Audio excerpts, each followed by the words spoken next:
Didn't notice you there. Welcome back to the Just Gaming Podcast, episode 90. Been long. Doing this for a long time. We have much to discuss today. PlayStation just had their state of play. There's been a bit of a group of folks that didn't take it all that well, to be honest with you, though I thought there was still plenty of promising things to discuss. Warframe recently had an update. Helldivers 2 seems to be having some struggles. Many more things for us to discuss as well. Today's been a very full week of news, but this is your opportunity, this is our opportunity, my friends, to sit, relax, rest, discuss the happenings of the week, enjoy our coffee, tea, or whatever it might be, and sit back and, the podcast. Anyway, welcome back, my friends. Welcome back yet again. Today we have a great deal to discuss, and we're gonna start doing that right now.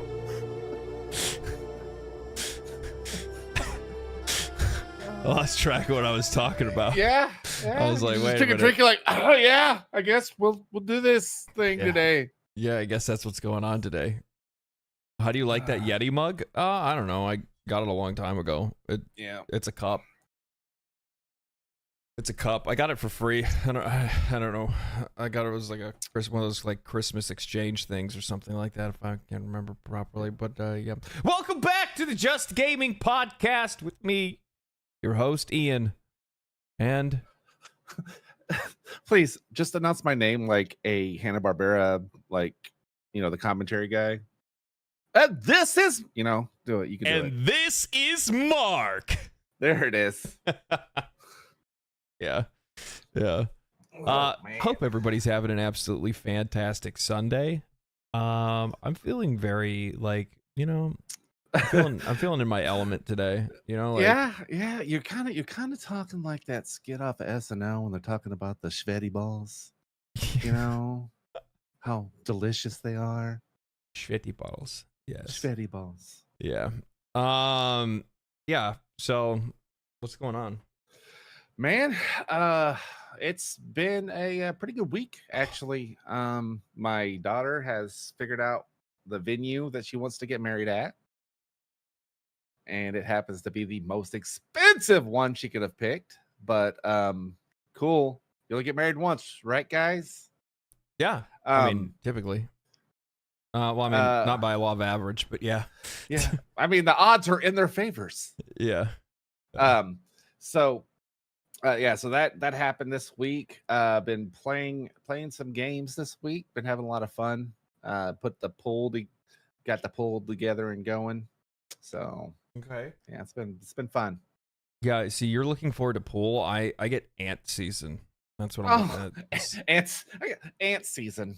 Yeah, that's what it is for me. It's like, oh, it's summertime. I woke up today and I was like, there's just like a ton of ants all over somewhere. I'm like, what? Why? Like, there's nothing even really here.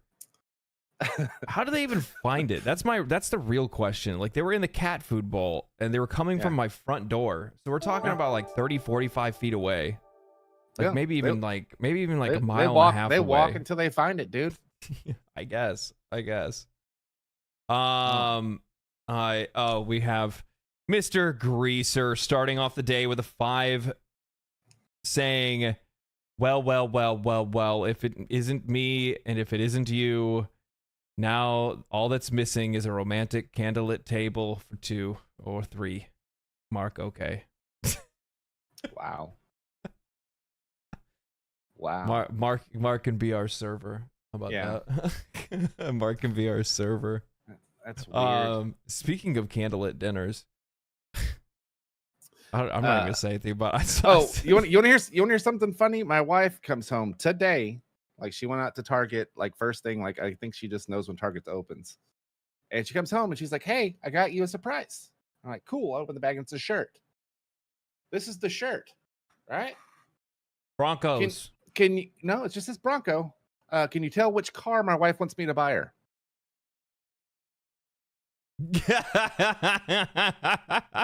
That's clever. Is it? That's like clever. Just That's like get clever. you on the team with the branding. Subliminal messaging. You know what I mean? Yeah. Oh man, I found this shirt and I thought it would look really good on you. Yeah. Yeah. It makes my eyes pop. Yeah. That's funny. That's so funny. Not so It's not- subliminal. it's- Yeah, no. Yeah. No, that's pretty on the nose. Like, hey, I got you a surprise. I know you want this shirt. What have I been doing? don't You've know. been streaming your buttocks off, is what you've been doing. Yeah, I've been streaming a lot lately, man. Yeah. Like a lot more. Because I only put out one video this week, and I don't think I'm gonna. I don't know. I don't think I'm gonna do that anymore. Like I tried it just to like see how it just feels so foreign. It feels so foreign. Like the crazy thing is that like I went back and I like looked at like older videos, like when I first started making YouTube videos, and one of the things that I noticed is that I was so irregular with uploads. I didn't realize that like my first video came out in like December of year before last. Okay. And my fifth or sixth video wasn't until like April. Isn't that crazy? That can't be right. Yeah, no, it is. It is. Yeah. I had like 2 videos on Final Fantasy 16 that I think came out in like, no, it was even longer than that. I think 2 videos on Final Fantasy 16 that came out, or not 16. Yeah, it was 16. It came out maybe like a month or so, or like, sorry, they came out in like November or October. And then all of a sudden, I had a Baldur's Gate 3 video that wasn't until like mid-April. And there was a couple of videos that were in between there, but like not like it was like I was doing like one a month or one every other month or something like that. Really? Have you deleted videos that you forgot about? No. I usually leave it there regardless if it's cringe or not. You know what I mean? I mean, there's still the video that's talking about how Diablo 4 is going to be like the savior of all video games, and I left that one up. It aged so well. There's a video that I have that's like a comparison between World of Warcraft and Final Fantasy 14, and it is honestly probably the worst work I've ever done ever.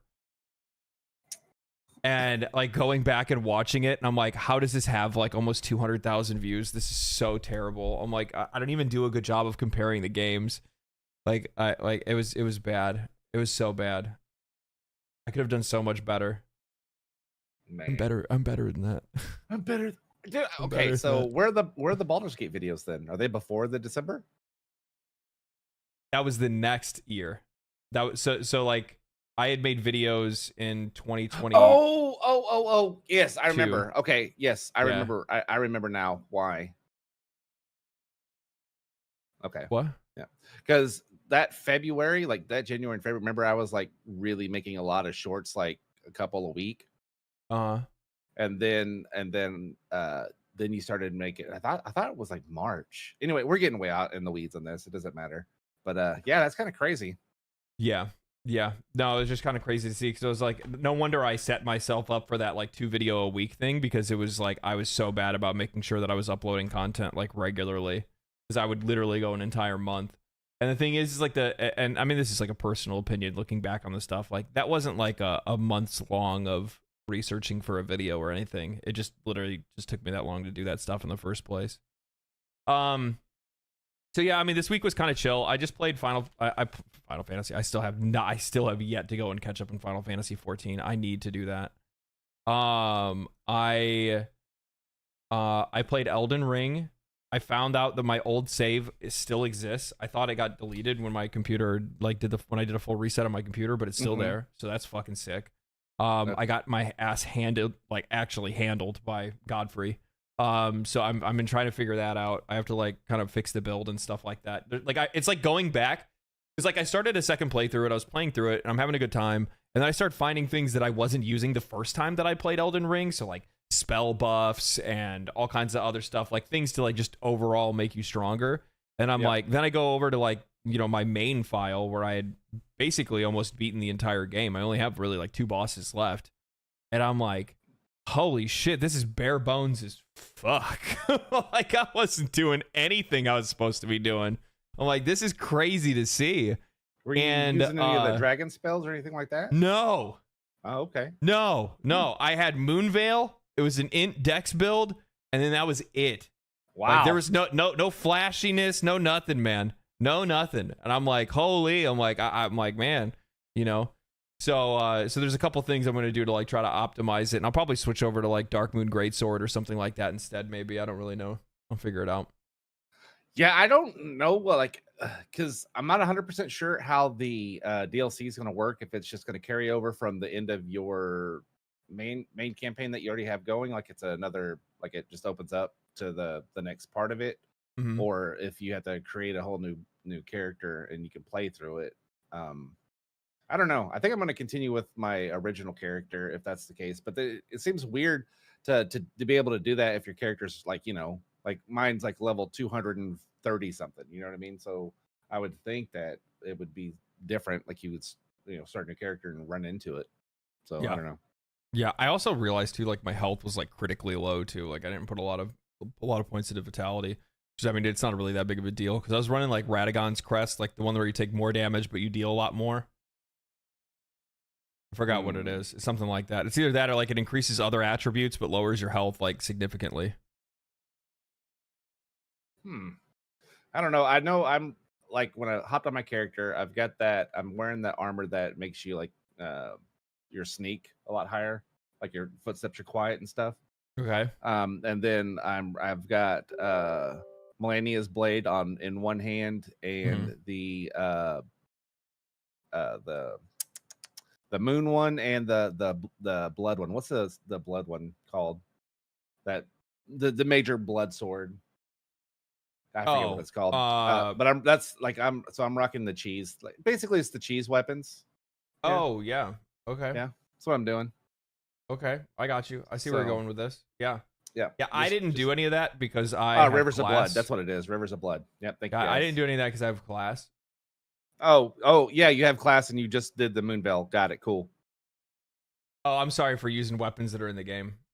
All the weapons are in the game that I just have, and you just said I have no class. So yeah, no, those ones don't count though. Oh, okay, got it. Cool. Yeah, cool. Those don't count. How did you think those would count? Because obviously, if I'm talking to you, they don't. But if I'm talking to everybody else, everybody else would agree with me. That's what they're here for. Yeah, I guess it's kind of fucked up, but. So yeah, no, I've been having a good time with that. I've been playing obviously some more Warframe. I've been playing less of it off stream, more of it on stream, but that's more or less just because of the fact that I've been streaming so much to begin with. Yeah. You know what I mean? Well, yeah, you have to have some sort of like downtime. What sucks is because you've been playing so much Warframe on stream, you haven't been playing a whole lot of it off stream, so we haven't really been able to crack relics and stuff. Yeah, that is actually very true. That's actually very, very true. Yeah. And because and since I went full whale in Warframe, sorry guys, I went full whale. I don't craft shit. Okay, that's I don't craft shit unless I absolutely have to. And then it's 100% true. And I'm about to argue with you. I literally said this the other day. So I went through and sold. When you started playing, I was like, this dude's just gonna buy everything. Like, yeah, why not? He's like, rush the foundry. Why not? And then so I went through and like, you know what? Warframe Marketplace is the best. It is so you did figure it out. Oh my god, it's so good. You're fucked. It's so good. It's like it's so primes? good. I got all of them. Yeah, exactly. I think I've got like 13 primes. It's amazing. So like I'm just gonna do that. So I just went through and sold all of my relic crack prime blueprints. I had like 2,500 Ducati, whatever it's called, ducats, and then I just bought up everything he had at the store. It was nice. Like I'm having the best time with Warframe, bro. I bet you are. You're like, wait a minute, hold on. I don't have to play. All I need to do is pay. Are you telling me that I could buy a primed mod that's fully maxed out? Yes. Thank you. Yeah, he's gonna end up buying that Ember heirloom. Yeah, did you see that? Is there one? It's not out yet. It's gonna be in a couple weeks. She's Okay. got a big old booty, and she looks like they made like the Ember. they made her body like translucent, so it looks like there's like fire inside of her, like she's like blown glass basically. Almost. It looks really good. I'm buying it. Yeah, it looks really really good. So yeah, I've been playing a little bit of that. Is there anything else that I've been like kicking up lately? I don't think so. Like a little bit of Balatro here and there. Elden Ring. I need to get back to Hades. I actually need to add like a bunch of games to my favorite list, and then that way I can keep them ahead and like know that I need to like play them. I was so gonna pick that up today, this weekend, but then I was like, you know what? I've got like 6 games that I'm bouncing between. I need to finish some of those before I add anything to the plate. Yeah, I really wanted to pick it up. It looks really good. Yeah. I keep talking about it, but I also need to like go back to play Terraria. I'm thinking about we haven't really nailed it down yet. So I'm doing the bigger quest for Warframe next week. I'm doing New War next week. Ooh, I want to watch that. I really enjoyed that one the most. That was Did you favorite. really? Yeah. More than yeah. Second Dream, huh? Yeah, I enjoyed New War the most. Yeah. Maybe. I'm talking gameplay wise, not story narrative. On which day? It'll probably be on Tuesday because I'll probably record and write on Wednesday Monday. I'll record on Monday. I have a script already written that I'll be doing. I have a Monster Hunter video that will come out next week. Yeah, I have a whole long list of fucking games that I need to get back to, dude. It's just it's starting to pile up. Rurikon, when are you guys jumping into Wayfinder? That's a game that, because of how many things I already have on my plate, if I got a key for that, maybe I would go ahead and review it and check it out, because it is really interesting. Like, it's an interesting story behind the game. I'm interested to see how it turned out now that it's not an MMO anymore. And it seems like something that would normally be up our alley, but I just don't know what the game turned out to be. My biggest worry for Wayfinder is that it was going to turn into kind of something hodgepodge. You know what I mean? Where they just kind of tossed it together as a last minute thing. Especially with the Mark, thanks for the 5 gifted subs. I had to learn how to do it. Commercial free viewing there. There you go.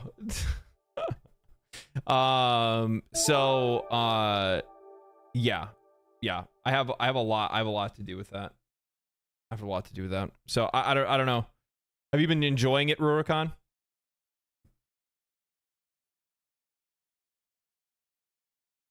I mean, you've sunk 250 hours plus into Warframe in a month. That'll eat a lot into your other stuff. That's actually that is observant. That is observant. Astute. Yeah, it's hard. Yeah, that's astute. That's an astute observation indeed, my friend. Because yeah, I have now gotten 250 hours into Warframe, which likely means, oh man, I'm wondering when I'm going to be able to do a because I don't think I'm going to do like a 3. I mean, it's still going to be like probably classified as like a 250 or 300 hour review, which will come with the with New War. But outside of that, I'm trying to think how am I going to structure future Warframe videos that I have. So eventually, one of the ones that I'm going to do is there's going to be I might do like a supercut of all of the episodes so far, of like all of the different like Warframe reviews that I've done, right? The 2050 or 2070, 200, and then like whatever else. I was thinking about doing like a supercut of those. And then I was thinking about also at the exact same time doing a full comprehensive review of the game for my like whole entire playthrough. So basically making like the ultimate review. Oh, okay, like once you get the Still Path. And then do Steel Path and then whatever other side content, Jade Shadows, all that stuff, right? There's a lot of different things to do. Yeah, I'm excited for Jade Shadows. You should be there after you get done with New War, I believe. I don't think you have any more. Yeah, I should be. Quests after that. Yeah, I should be. Well, like I definitely feel like you'd slow down the minute that you get through the story quests, which often happens with players. Yeah, chances are. Happened to me. Yeah. we'll be doing videos when you go to TennoCon. I'm gonna do videos from TennoCon. I'm gonna like vlog while I'm there and get a couple interviews done and stuff like that. So yeah, I don't know. I'll cross that bridge when I get to it. I mean, obviously, like Warframe content's gonna slow down significantly. Fuck, even end of next month, just because of the Elden Ring DLC, right? Will Mark be joining you? Mark doesn't have a passport. He's illegal. I do have a passport, and you're an asshole. you're an assist. Hey, Mark. I mean, you're welcome to come if you want, bud. I'd have to get a passport. Son of a bitch. No, oh man, I can probably hook it with a code. Yeah, I've been having a blast. Let me know, Rukan. Hit me up on Discord and we'll talk about it. 'Cause it's not like I'm not interested in the game. I'm just I just have so many other things on my plate, and also on top of that. What is that game? Wayfinder was the like cell shaded-esque fantasy MMO that kind of reminded me of that one Godfall game in one kind of way that was coming out. It was initially going to be published by Digital Extremes. Okay. But Digital Extremes pulled out, and as such, they are no longer an MMO. And instead, the game is going to be now a multiplayer RPG. So is it like an early access type deal right now? Yeah, they're doing early access, I think, for like a year, if I'm not mistaken, or something like that. Did you see that Wilson is done? Oh, dude, I did see that actually. Yeah, I saw that you put that in like podcast notes for like things for us to like talk about. Yeah, that's wild. Yeah, like that game had a lot of potential, and they never got to I don't think they've even got to the car to start driving down the road of potential. Like they knew there was a car out there, but they just never left the house. It's kind of sad, really. It's overwhelmingly negative on Steam now. Yeah, it's overwhelmingly negative on Steam. Likely because they like literally just let people know like, yeah, we're jumping ship. It's like we're done. I'm gonna read you guys the top review from Warframe, or not Warframe. What am I saying? The top review from Wilson. Okay, this is the top most recent review, and this one's probably decently comprehensive, but it'll probably do a good job of at least explaining what's going on with it. The guy says, haven't played for over a year. Was full of bugs before, but provided mindless entertainment, and I enjoyed the story and the setting for the most part. Come back to check it out and learn that the devs have abandoned the project. But before they did, they slashed my character's level down to 40, took all the items in gold and replaced it with a bunch of trashy generic stuff.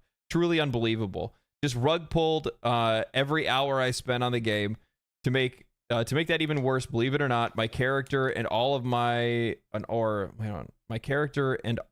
or most NPCs around me will be blurry more often than not. So not motion blur. I can't be standing still. So many bugs. Yeah. So like abandonware, dumpster fire ARPG, save your money and play Grim Dawn or PoE or Titan Quest or Diablo. When you're telling people to go play Diablo, yeah. Bro, you fucked your game up. So Wolson was an ARPG that's basically in the same line of like Diablo, Path of Exile, all that kind of stuff. If you guys haven't seen it before, it was like much better looking than a lot of ARPGs at the time. Yep. It had a lot of a lot of really cool and interesting mechanics and stuff like that they were putting into it. The art style was cool. The story had a pretty decent base. But like at launch, the game from the beginning of launch, it had like what you would assume a early access game would have for issues. And it wasn't an early access. This is a straight up just full release launch, and then that was it, right? Yeah. And in a lot of cases with these ARPGs, these studios are really good about trying to make sure that they're at least doing what they can to try to deliver on player feedback.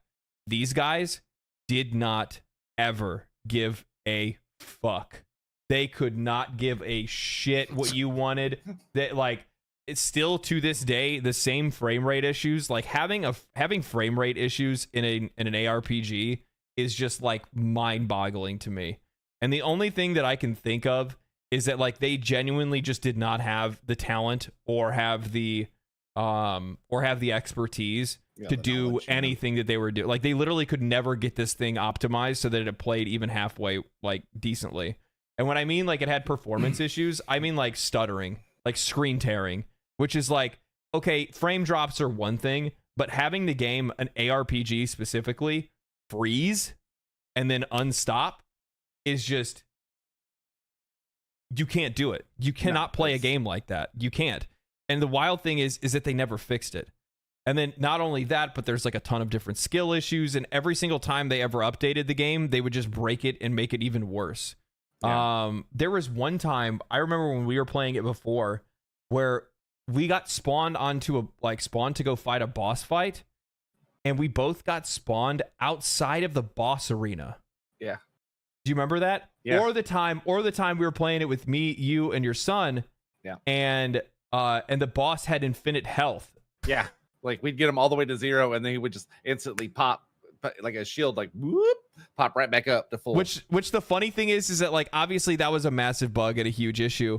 We overcame it and we ended up beating that boss, and we felt like gods because of it. And it was actually kind of a cool moment. But outside of that, the thing is that like it's just a classic case of it's a classic case of like a developer like just not knowing how to handle any. It's just so weird, man. It is. It's bad. I mean, I remember in that same boss fight, like I think you went down or I went down, and then our body fell through the bottom of the map, so we couldn't be revived to get back up. I mean, it was just all kinds of just stupid shit with that game. It's kind of a shame. I mean, apparently, I guess you're still going to be able to play the offline version of the game, but they're basically taking down all the multiplayer and all that shit with it too. As they're cutting their losses and moving on. So did Lords of the Fallen somehow come around? Yeah, Lords of the Fallen came around. They made a bunch of fixes to the game. It's decent. It's not going to challenge like the best Souls likes or Souls games that are out there.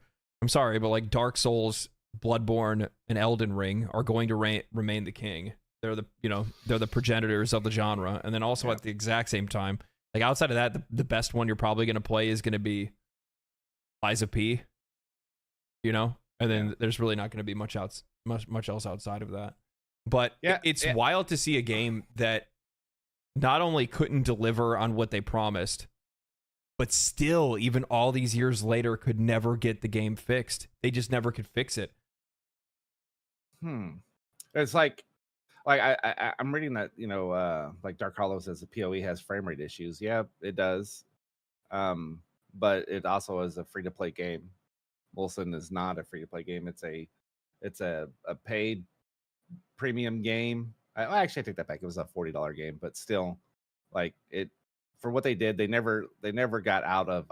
To me, honestly, I don't think they ever got out of alpha with the game. No, they just and the thing is that they gaslit the player base the entire time. That's the worst part. They totally did, because like first, guys, the reason why it has performance issues is because of COVID, and we're a French developer, and and it's the way of the French to fuck you.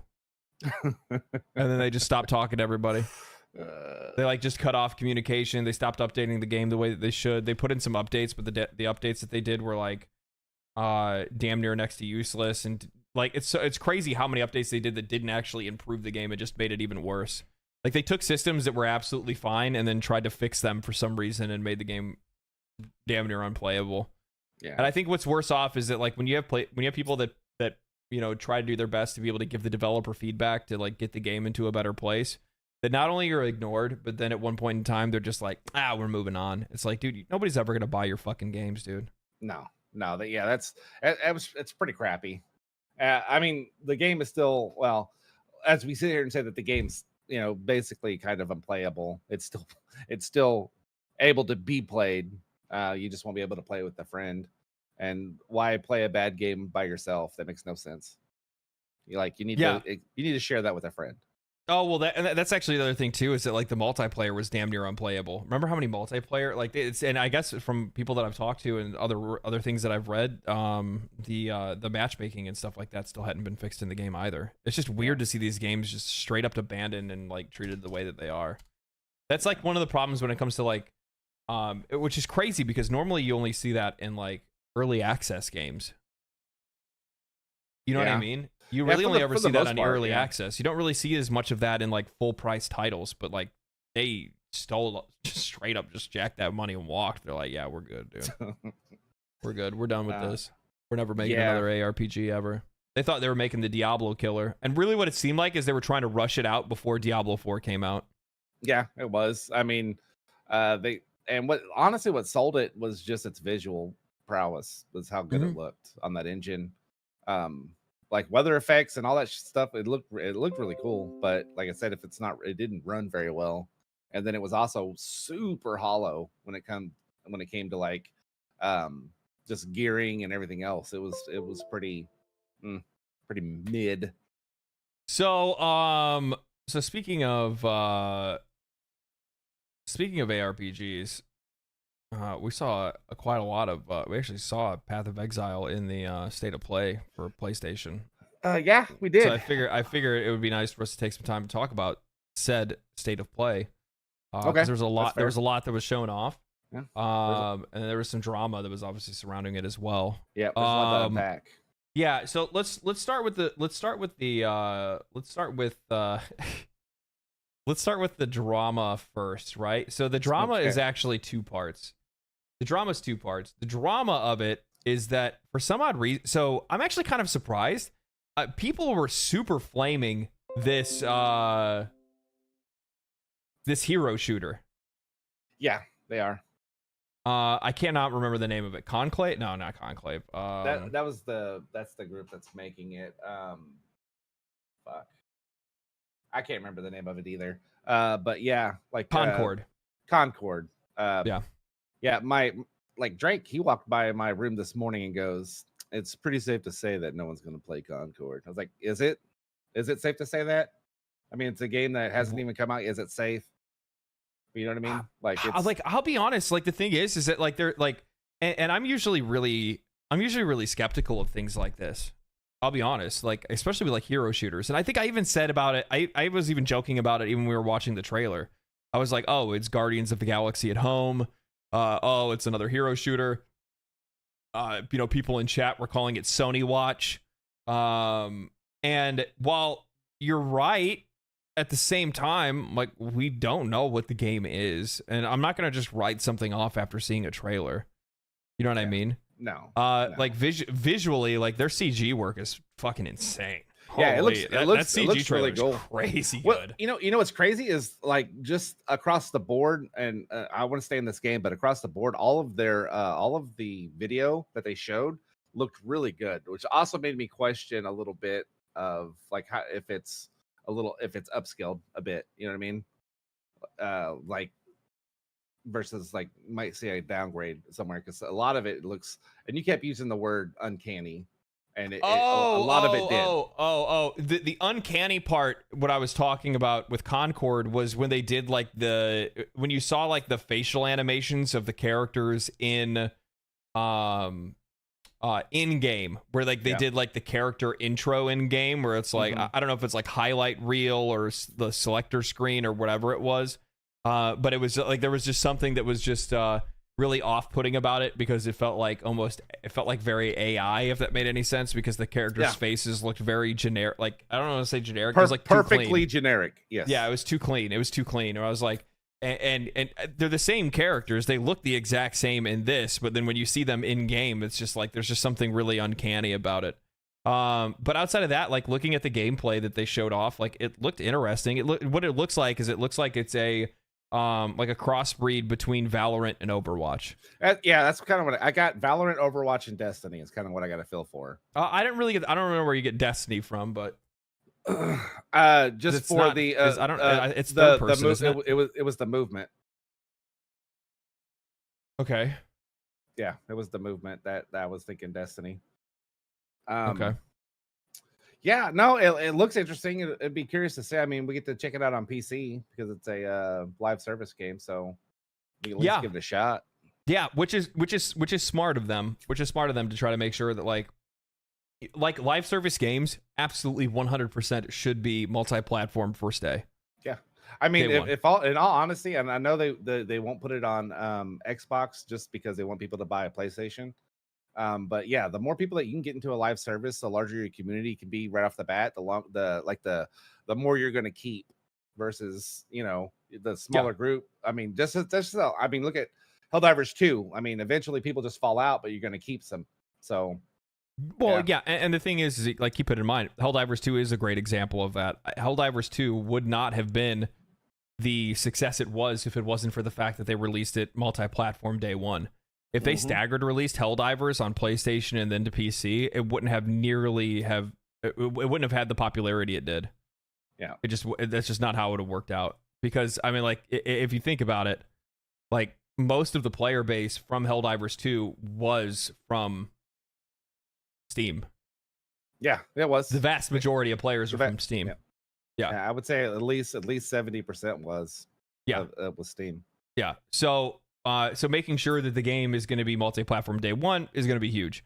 But overall, I mean, the visuals of the game itself look good. It was this stuff that was like kind of off-putting for some reason. I don't know what it was. Just like the character introductions. Oh, in the game. You know what it looks like. I just now saw it on the screen. You know what it looks like. Do you remember those old video, like the old games that had like actual live video in them for like the talking bits? Yes, that's what it looks like. Like those are cool. Those are cool though. This isn't like that. Yeah, but that's what it just looked like. It just looked like that's what it was. You're talking about like Command and Conquer, like where they're or fucking Mad Dog McCree. Yeah, what did he say? I'm going to the one place where there is no capitalism or something like that. Space with who the fuck was it in Command and Conquer 3? I forgot who it was. Famous actor. I can't remember his name off the top of my head.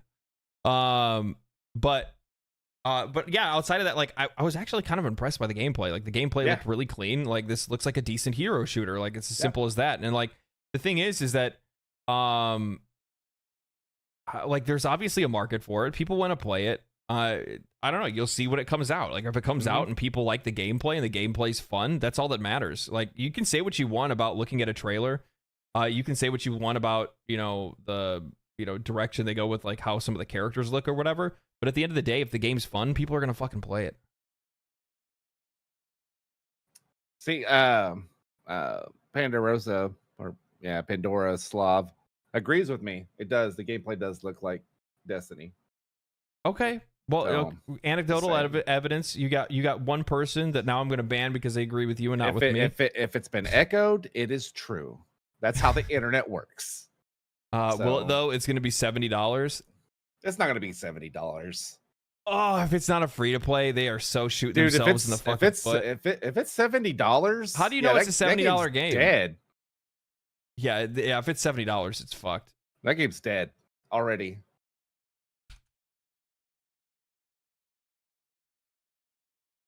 So yeah, it's dead. No, it's going to be a free game. Okay, that's what it's going to be a free to play game. It's going to be free to. Hopefully they don't do Valorant's monetization. Let's do that. $300 skin packs. Oh, Concord is a PlayStation Plus game, which means you need a PlayStation Plus subscription to play it. Okay, it might be. I'm seeing a lot of people discussing this now. Like I'm seeing another discussion. How do you guys feel about Concord not being free to play? Yesterday, State of Play revealed Concord, an Overwatch clone live service game. It looked like it was a free to play, and I'm pretty sure that it's going to have microtransactions. Maybe it's I don't know. We'll have to see. It hasn't really been confirmed what direction they're going in. If it's free to play, it has a chance. If it's not, then no. I'm sorry. I don't see it. I just don't see it working. Like I knock Xbox quite a bit. But if I can't knock Xbox for putting one of their games in Game Pass, which is a paid service, and then putting their game in a free to play game into a paid service on their platform and then free to play somewhere else, I mean, it's the same thing. So Well, I'm not knocking. It's Sony's decision. Whatever they do with that, Yeah, it's a dumbass decision if they don't make it free to play. I'm sorry, but if you're making a live service game like a hero shooter or something like that, and you're not making it a free to play game in fucking 2024, you're out of your fucking mind. Yeah, I'm sorry. I notice a lot of people are talking about the PSN. Because if you want to be able to get enough people in there to be able to support the live service, you're not going to be able to get them in there if you're going to charge a premium price for it. It's just not going to happen. I'm of the mind that live service games, on live service games, not necessarily on the whole, but for the most part, should be free to play. They should be. Certain ones don't have to be. Obviously, it's a case by case basis. But if you're looking at like first person shooters, competitive shooters, and stuff like that. Yeah, that shit should probably be a free-to-play game. Because and the only reason I say that is because you already know that they're going to monetize it out the fucking asshole. Oh yeah. Well, the thing is if it's free-to-play, it's going to have a certain level of monetization. If it's like a Helldivers kind of one, it's going to have a lesser monetization scheme. You know what I mean? Yeah. So like that was one thing that kind of sparked a little bit of the controversy surrounding the state of play. Obviously the other thing that had to do with the controversy around it was the fact that like the vast majority of games that were shown were not theirs.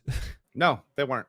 They just have the marketing. So Sony's been doing this thing where, like, as a publisher, they've just been buying marketing rights. Yeah. So that they just show off the game on their console, not necessarily it being a console exclusive. So like they showed off Concord, which is their game. They showed off God of War Ragnarok for PC. Cool. Which before you go over that, let's just touch on this for a second because they're talking about it in the chat. Like God of War, and they even showed it on screen, requiring a PSN account to play the game that is only single player. Contradicts all of Sony's bullshit beforehand of the Helldivers had to have the PSN, that they required it because they want, the community's protection. Ghost of Tsushima on PC comes out. It's got it because it has an online element. But what does God of War have that requires a PSN account? Loki. Oh, you know what? I should have fucking just asked you before I even said anything. What if Loki tries to hack your PC? I don't know. I don't fucking know. It makes no sense. It makes no fucking sense. I don't it's so contradictory that it just doesn't make sense. The only reason that they're doing it on God of War because they think that's the game that people are probably going to want to buy a PlayStation for God of War 3. No. They want to force people into a PSN account on God of War because they think it's the game that people are going to buy regardless and stop complaining. That might just be a side effect of it, yeah. Who cares?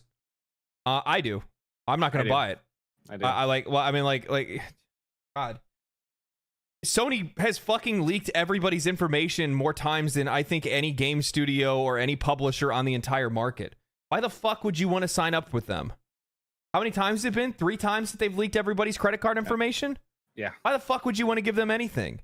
And even more so, who the fuck are they to force people into it in the first place? Most of these games don't. Most games that have it is optional. Like, yeah, sure, there's tons of games that have signups, but they don't fucking require it. They don't require it. I have so many games on my library, and most of these games, if not all of them, don't require any third-party sign-in. Yep.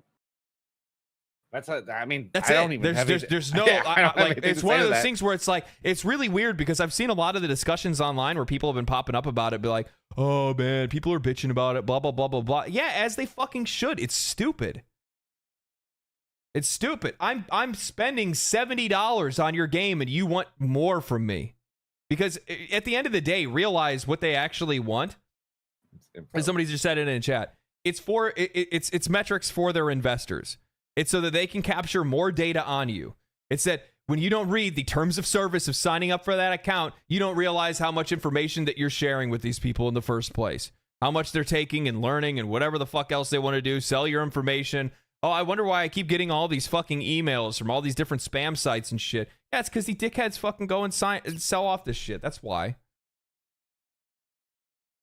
Yeah. My stuff hasn't been leaked. You're one person, dude. My fucking credit card got leaked by Sony from the last time I had a PlayStation account that I completely forgot that I even had from fucking PS4. Like, you can't use anecdotal evidence to shell off everybody else's concerns. Well, no, that's actually a pretty good way of going through life. If it hasn't happened to you, it hasn't happened to anybody. That's true, man. Cancer doesn't exist. It doesn't. Nope, it hasn't happened to me yet. Hasn't happened to me. It doesn't exist. Yeah. I think the PSN, what was it in like 2010, 2011, something like that? Didn't it go down for like 6 months because it got hacked and they couldn't get their shit together? I mean, it's just like it's shit like that. Like PSN, it got hacked and it was down for like 6 months at one point. It doesn't make sense. It doesn't make sense to tell everyone it's a requirement for the safety of their players and then require it on non-online games. Yeah. It doesn't make any sense. So yeah, well, I mean, you know, if it was required for the safety of their players, then why is Sony still not requiring it on Helldivers? If it was so necessary, why didn't Sony push back? No, it's because money talks. Yeah, that's exactly why. Because money talks. They realize they got their fucking pee-pee smacked, and they're like, okay, all right, never mind. Sorry. I got slapped in the peeps. Slapped in the peeps. Yeah. Anyway, okay, let's go back into the fun stuff of video game. I'm sorry, I didn't mean to go on to a rant there. They did show some pretty cool stuff, but like you said, none of those games, I think all but 3 of them were actually like exclusive to their console. And 2 of those were VR games, right? For the PSVR. And then the last one was just a digitized propaganda game. I mean, the dude's flying a PS5 as a spaceship. Oh my god! Like yeah, that was so like I was like, oh my god. Yeah. But that's their only exclusive, which I thought was kind of weird. Everything else, maybe that Battle of Antara is that like it's multi-plat. Oh, is it really? Yeah. Damn, dude. So like most of the things that they shown were multi-platform. Yeah. And so if you see the PlayStation 5 over here, if I was only playing on that and I saw that show, I would be kind of upset. You know what I mean? I'd be kind of upset. Why did I buy that? But to the point that you and I have both made over and over again, exclusive games are such a small niche part of the market. Most games played are from third party. Anyway, regardless. Well, that was so yeah, I brought this up on stream a couple of days ago, where I talked about what is this, Hirsch? What's the new CEO? Yeah, something like that. Hirsch. Yeah, I can't remember exactly what, I don't remember his name. I'm pulling it up. Just go ahead, continue. I'll tell you in a second. Yeah, so the CEO of PlayStation came out and said that their whole plan moving forward is specifically that they want to, they want their live service games to go on PC and PlayStation day one. Smart, very smart. That's exactly what you should do. And then after that, they are going to make it where they are going to release games on Steam, but they're going to stagger the releases because they're hoping that releasing their high quality single player games on Steam, it's going to drive players to go and buy a PlayStation to go buy the sequel, because they're going to continue to do the staggered release. They're not going to do the day and date on PC. Their belief is that they don't want to do that, because if they stagger that release, then more players are going to want to go, and they're going to want to go buy a PlayStation so they can play the next iteration of whatever that title is. Yeah. And what they are failing to understand is how his name's Hulst, Hulst, by the way. Okay. What they are underestimating is how patient and determined PC gamers are. Super patient. We've got all kinds of games to play while we wait a year or two for your game to come over here. Like, we don't have to play it right off the bat. It's not like a console box isn't our identity. We're gamers. We want to play games. You know what I'm saying? So I'm not going to go and spend all this money for one game. It just doesn't make any sense. And they're underestimating how patient PC gamers are in general. It's just a different market. It's not even the patience part. the thing is that what I think that they fail to realize is that, and this is one of the discussions that I had on stream, which is that console exclusives are such a niche market and they're so few and far in between that it doesn't make a lot of sense for people to want to go out and make a $500 or $600 investment to play on a gaming console just to be able to play 1 or 2 games a year. Yeah. Like that just like if I own a PC and I have access to all of these different titles and I'm playing all these different games, regardless if they're from PlayStation or from Xbox or from the hundreds of different publishers and studios and independent studios that are out there and all the indie games and all this stuff, like I have more to play than I ever have in my entire life. Why would you think that because I played one of your games on Steam and I liked it and I was like, man, that was a really good game, that you think that I would want to go make a $500 to $600 investment to go and play 1 or 2 games a year? That just doesn't make any sense. Like I'm just gonna wait, and then those games are gonna come over. They're gonna come to me anyway, and even if they don't, it doesn't really matter because there's more than enough for us to play in the first place. Yeah. Hey, Nixie, I'm gonna respond to you real quick. You just said that console exclusives help its ecosystem in the grand scheme of things, so you understand their take on it. And me and Ian both understand the need that they feel to have for exclusives. But how well did that work out for Final Fantasy 16? How well did it work out for Rebirth? It worked out so well that now Square is moving to multi-plat going forward. Like, yeah, and no. Sony, like it didn't help move any more consoles on the PS5 because the game didn't sell well, and that's where an exclusive comes in there, right? Yeah. So like it's a little different. I mean, I guess the way, what I'm trying to say is the this console generation has been so kind of stagnant that it, like, the same business processes that they've been doing in the past isn't working. And I'm thinking, like, going forward, it's going to be about the same. I don't think we're going to have another 150 million console generation anymore. I just don't think we are. There's just too many platforms out there. I just don't see all those people cornholing into one console like that. Yeah. I just don't.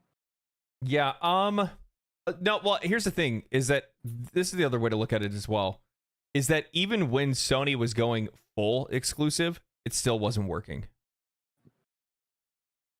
You know what I mean? Yeah. So like even when they were going full exclusive, you still weren't driving the PC players to come over to buy your platform to play your games. Now when you're even giving them a taste, it's still not going to work the same. It's still just not. It's not going to work the way they think it is. It's not going to work the way they think it is. The only reason, like, because I saw somebody make the comment, they're like, "Oh, well, PC players will complain that, you know, Sony's doing this, but then at the same time they'll go buy a Nintendo Switch." Oh, yeah, I saw that. Yeah, and you know, the funny thing is, and they're not wrong, by the way. They're absolutely true. That's 100% true. It's 100% true. But with that said, the reason why people will go and buy a Switch isn't because of, you know, it's a completely different fucking ecosystem. The games are entirely different from most games that you're going to buy on the market. Yep. And also at the exact same time, it's a portable. That's the other thing that I think a lot of people forget about. There's added functionality to that added flexibility that you don't have with other things. You know, if I get a PlayStation or an Xbox, I don't have that kind of flexibility. So I think in a lot of cases, people are buying Switches for a completely different, a lot more reasons. That's probably the better way to say it. They're buying it for more reasons than they would buy a, you know, Xbox or a PlayStation or something like that. You know what I mean? Yeah. But as it stands, as somebody that plays primarily on PC and knows a lot of people that play primarily on PC, you know, if you get a console, there's just not a hell of a lot else for you to play.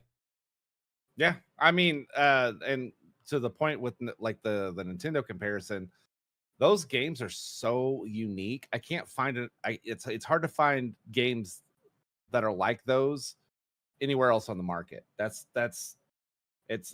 like, it's completely different. It's like all of, like, Sony's like, let's say they're exclusive, you know, third person over the shoulder games that they like to make. I can find games like that. You know what I mean? I can find stuff comparable while I wait for it to come to PC. You know what I mean? I don't have to jump into that experience specifically, but I can't find another Mario. I can't find another Zelda. That's kind of where it's at. It is nowhere else but in Nintendo's ecosystem. So it's it makes it a little bit harder. There will be a good segment of PC players that will go to console for GTA 6. Also, a game like college football this year. I mean, like, you're going to have a subsection of players no matter what. But what I'm saying is it's not sizable to make a big enough difference where people are thinking that, like, the problem is that for this to be something that's, man, there's so much nuance to this that it becomes almost impossible to discuss. Because, like, the thing is that though this doesn't seem really related, this goes to the, like, massive... How the fuck do I say this? There's a lot of assumptions that people make that play video games that think that they understand a lot of the other inner workings that are going on in the background and not making those assumptions. So outside of that, dude, just like I'm trying to figure out exactly how I want to word this. So like as an example, I saw somebody post. I don't know if you saw me talking about it. Somebody was talking about how much Spider-Man 2 made. And they showed, $300 million budget. Game sold 720 million copies or something, or $720 million in revenue. And then they subtracted it and said, $400 million or $450 million. Somehow this game is not sustainable, right? And the reason why they say things like that is because they're making a lot of assumptions, not realizing like how many other hidden costs that are out there and how much of an impact those sales and those numbers actually have. The amount of players that are going to go to a console just for a single game is not going to be nearly enough to justify just that single game. And it also just reinforces exactly what I was talking about before, where it's like, oh, here's 2 games. Yeah, that's 2 games. 1 or 2 games a year is not enough to be able to justify that purchase. Not in my mind. Not in my mind. I find laughable, and it's not that I don't think Grand Theft Auto 6 is not a huge game, because it is. It's a big deal. But 2K has double dipped us gamers for years, and a lot of people are sick of it, and a lot of people are like me. I'll just wait for it to release on PC if I want to play it. I'm not going to buy it on console. I don't want to play it on lesser hardware. I mean, I don't know how easier to make it. Yes, it'll probably move some consoles. But if the console manufacturers and the fanboys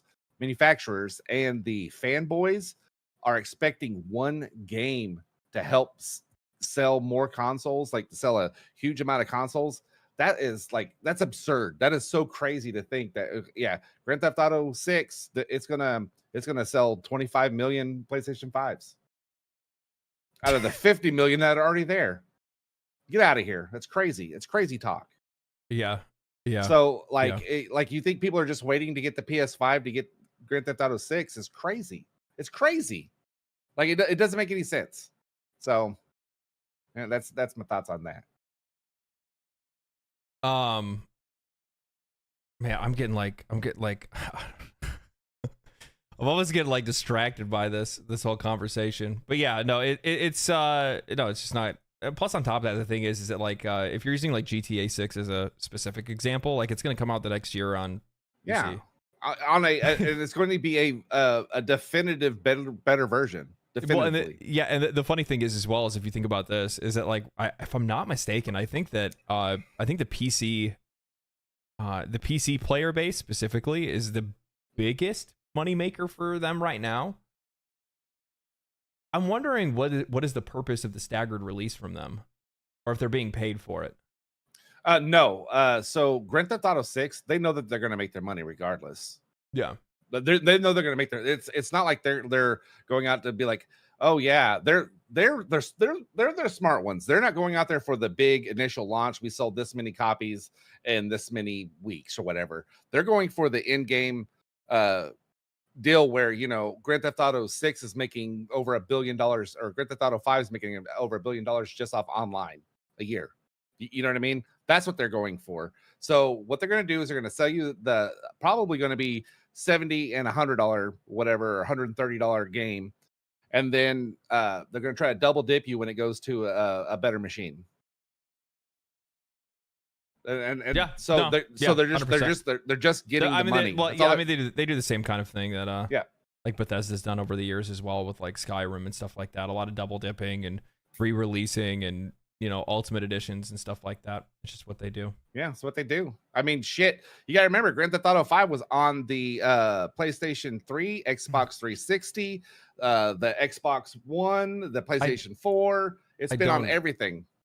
Nixie, I don't understand why you're trying to have like a console war discussion. Like, when we're not discussing console war things, nor am I going to say it impacts the sales of Red Dead Redemption 2 or anything like that.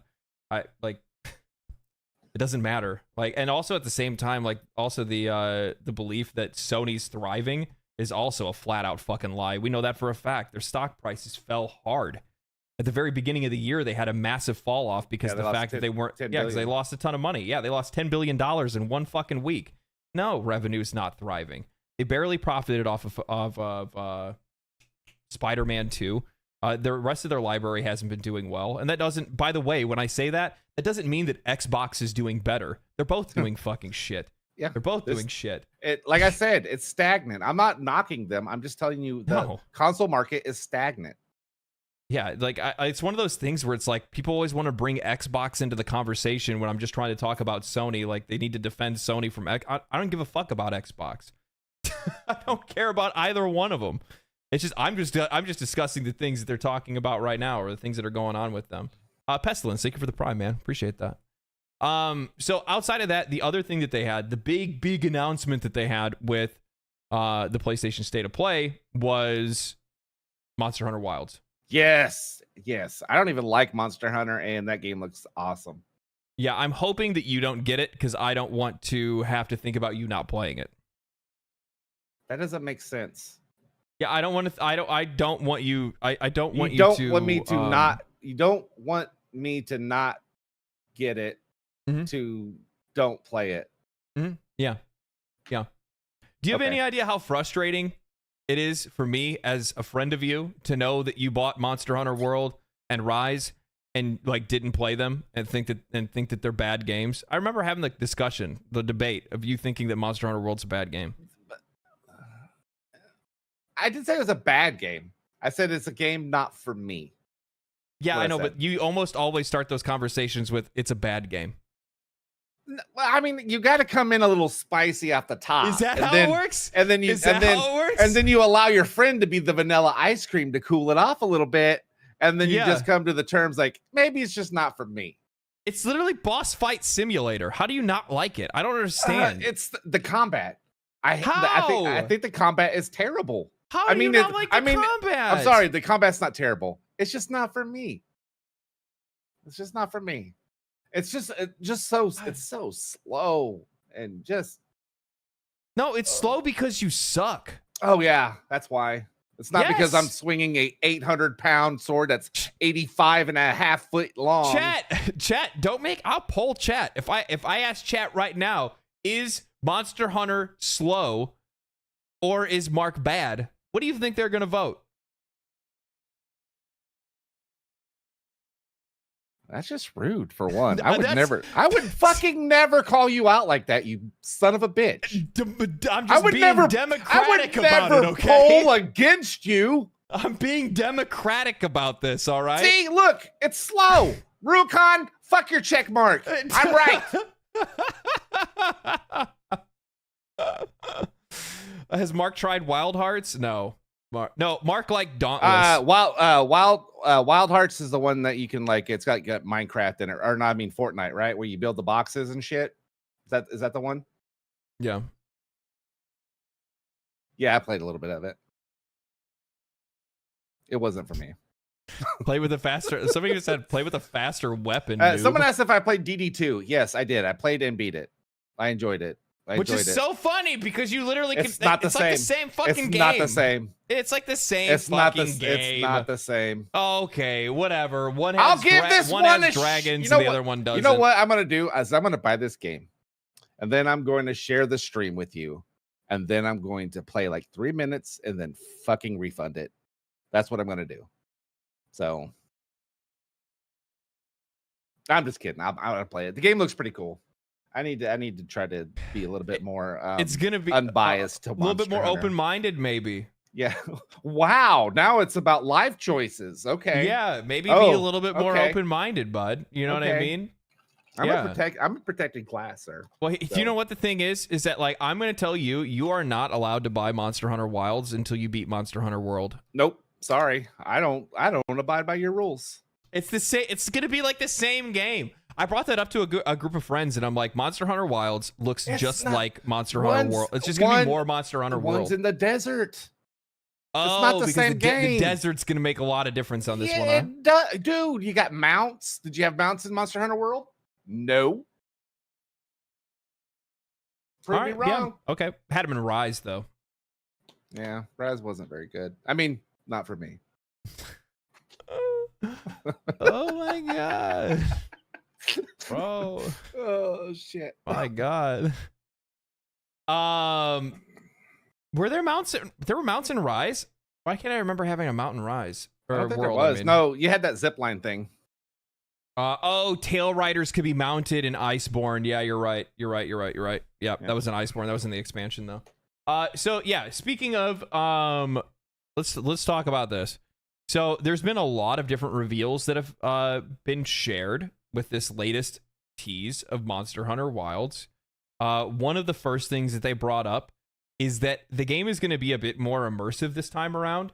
What they're going to be doing is they're going to try to make it where you're going to basically, I don't know if they're going to get rid of the hunt board or if the hunt board is going to be more like used for something else.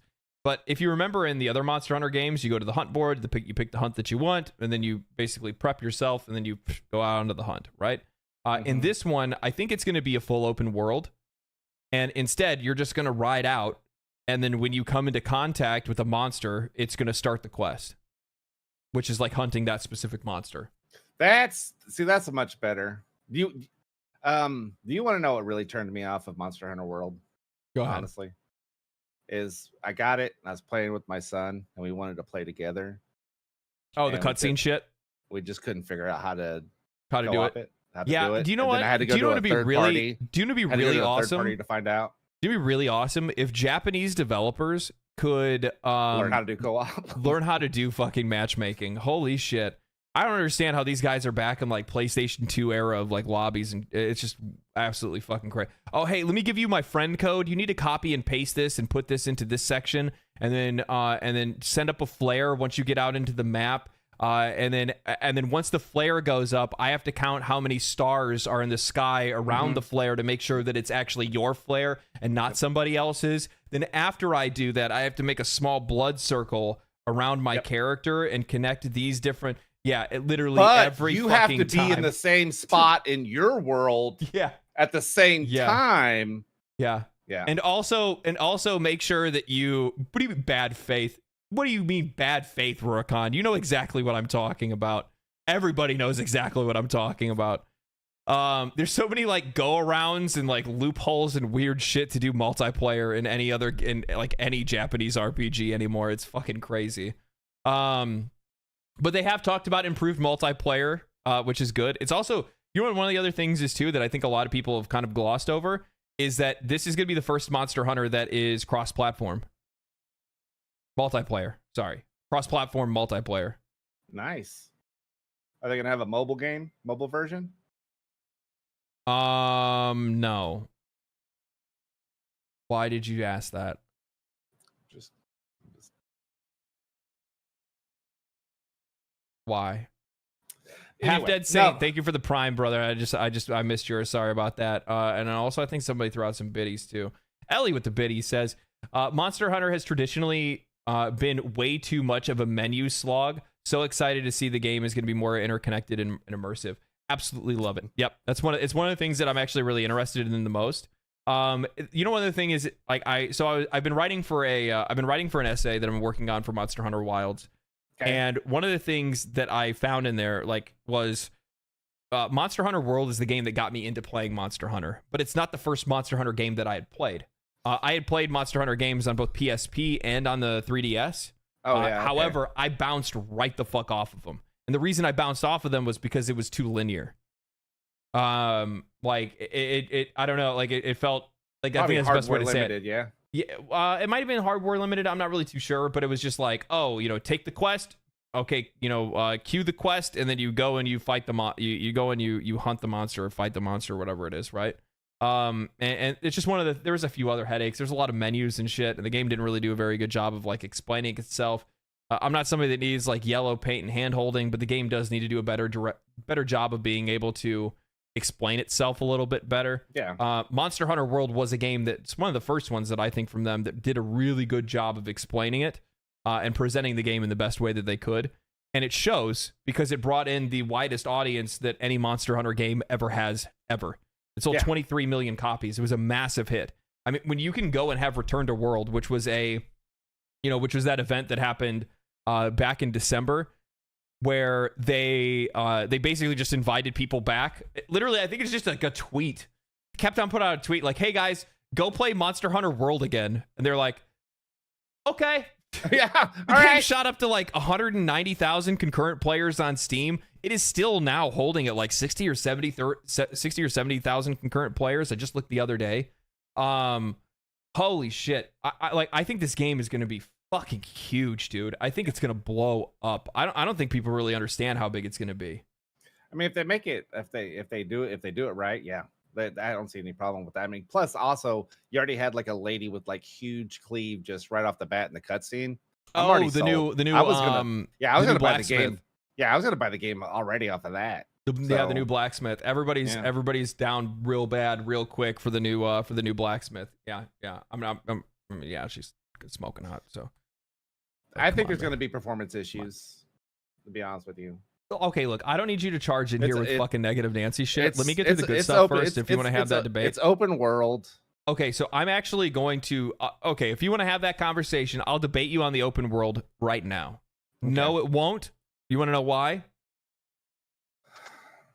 Because Capcom has more faith in Monster Hunter than they have faith in Dragon's Dogma 2. The reason why Dragon's Dogma 2 did not release fully optimized and it had a bunch of issues and a bunch of other bullshit is specifically because of the fact that they just didn't give it the rest of the time it needed to cook.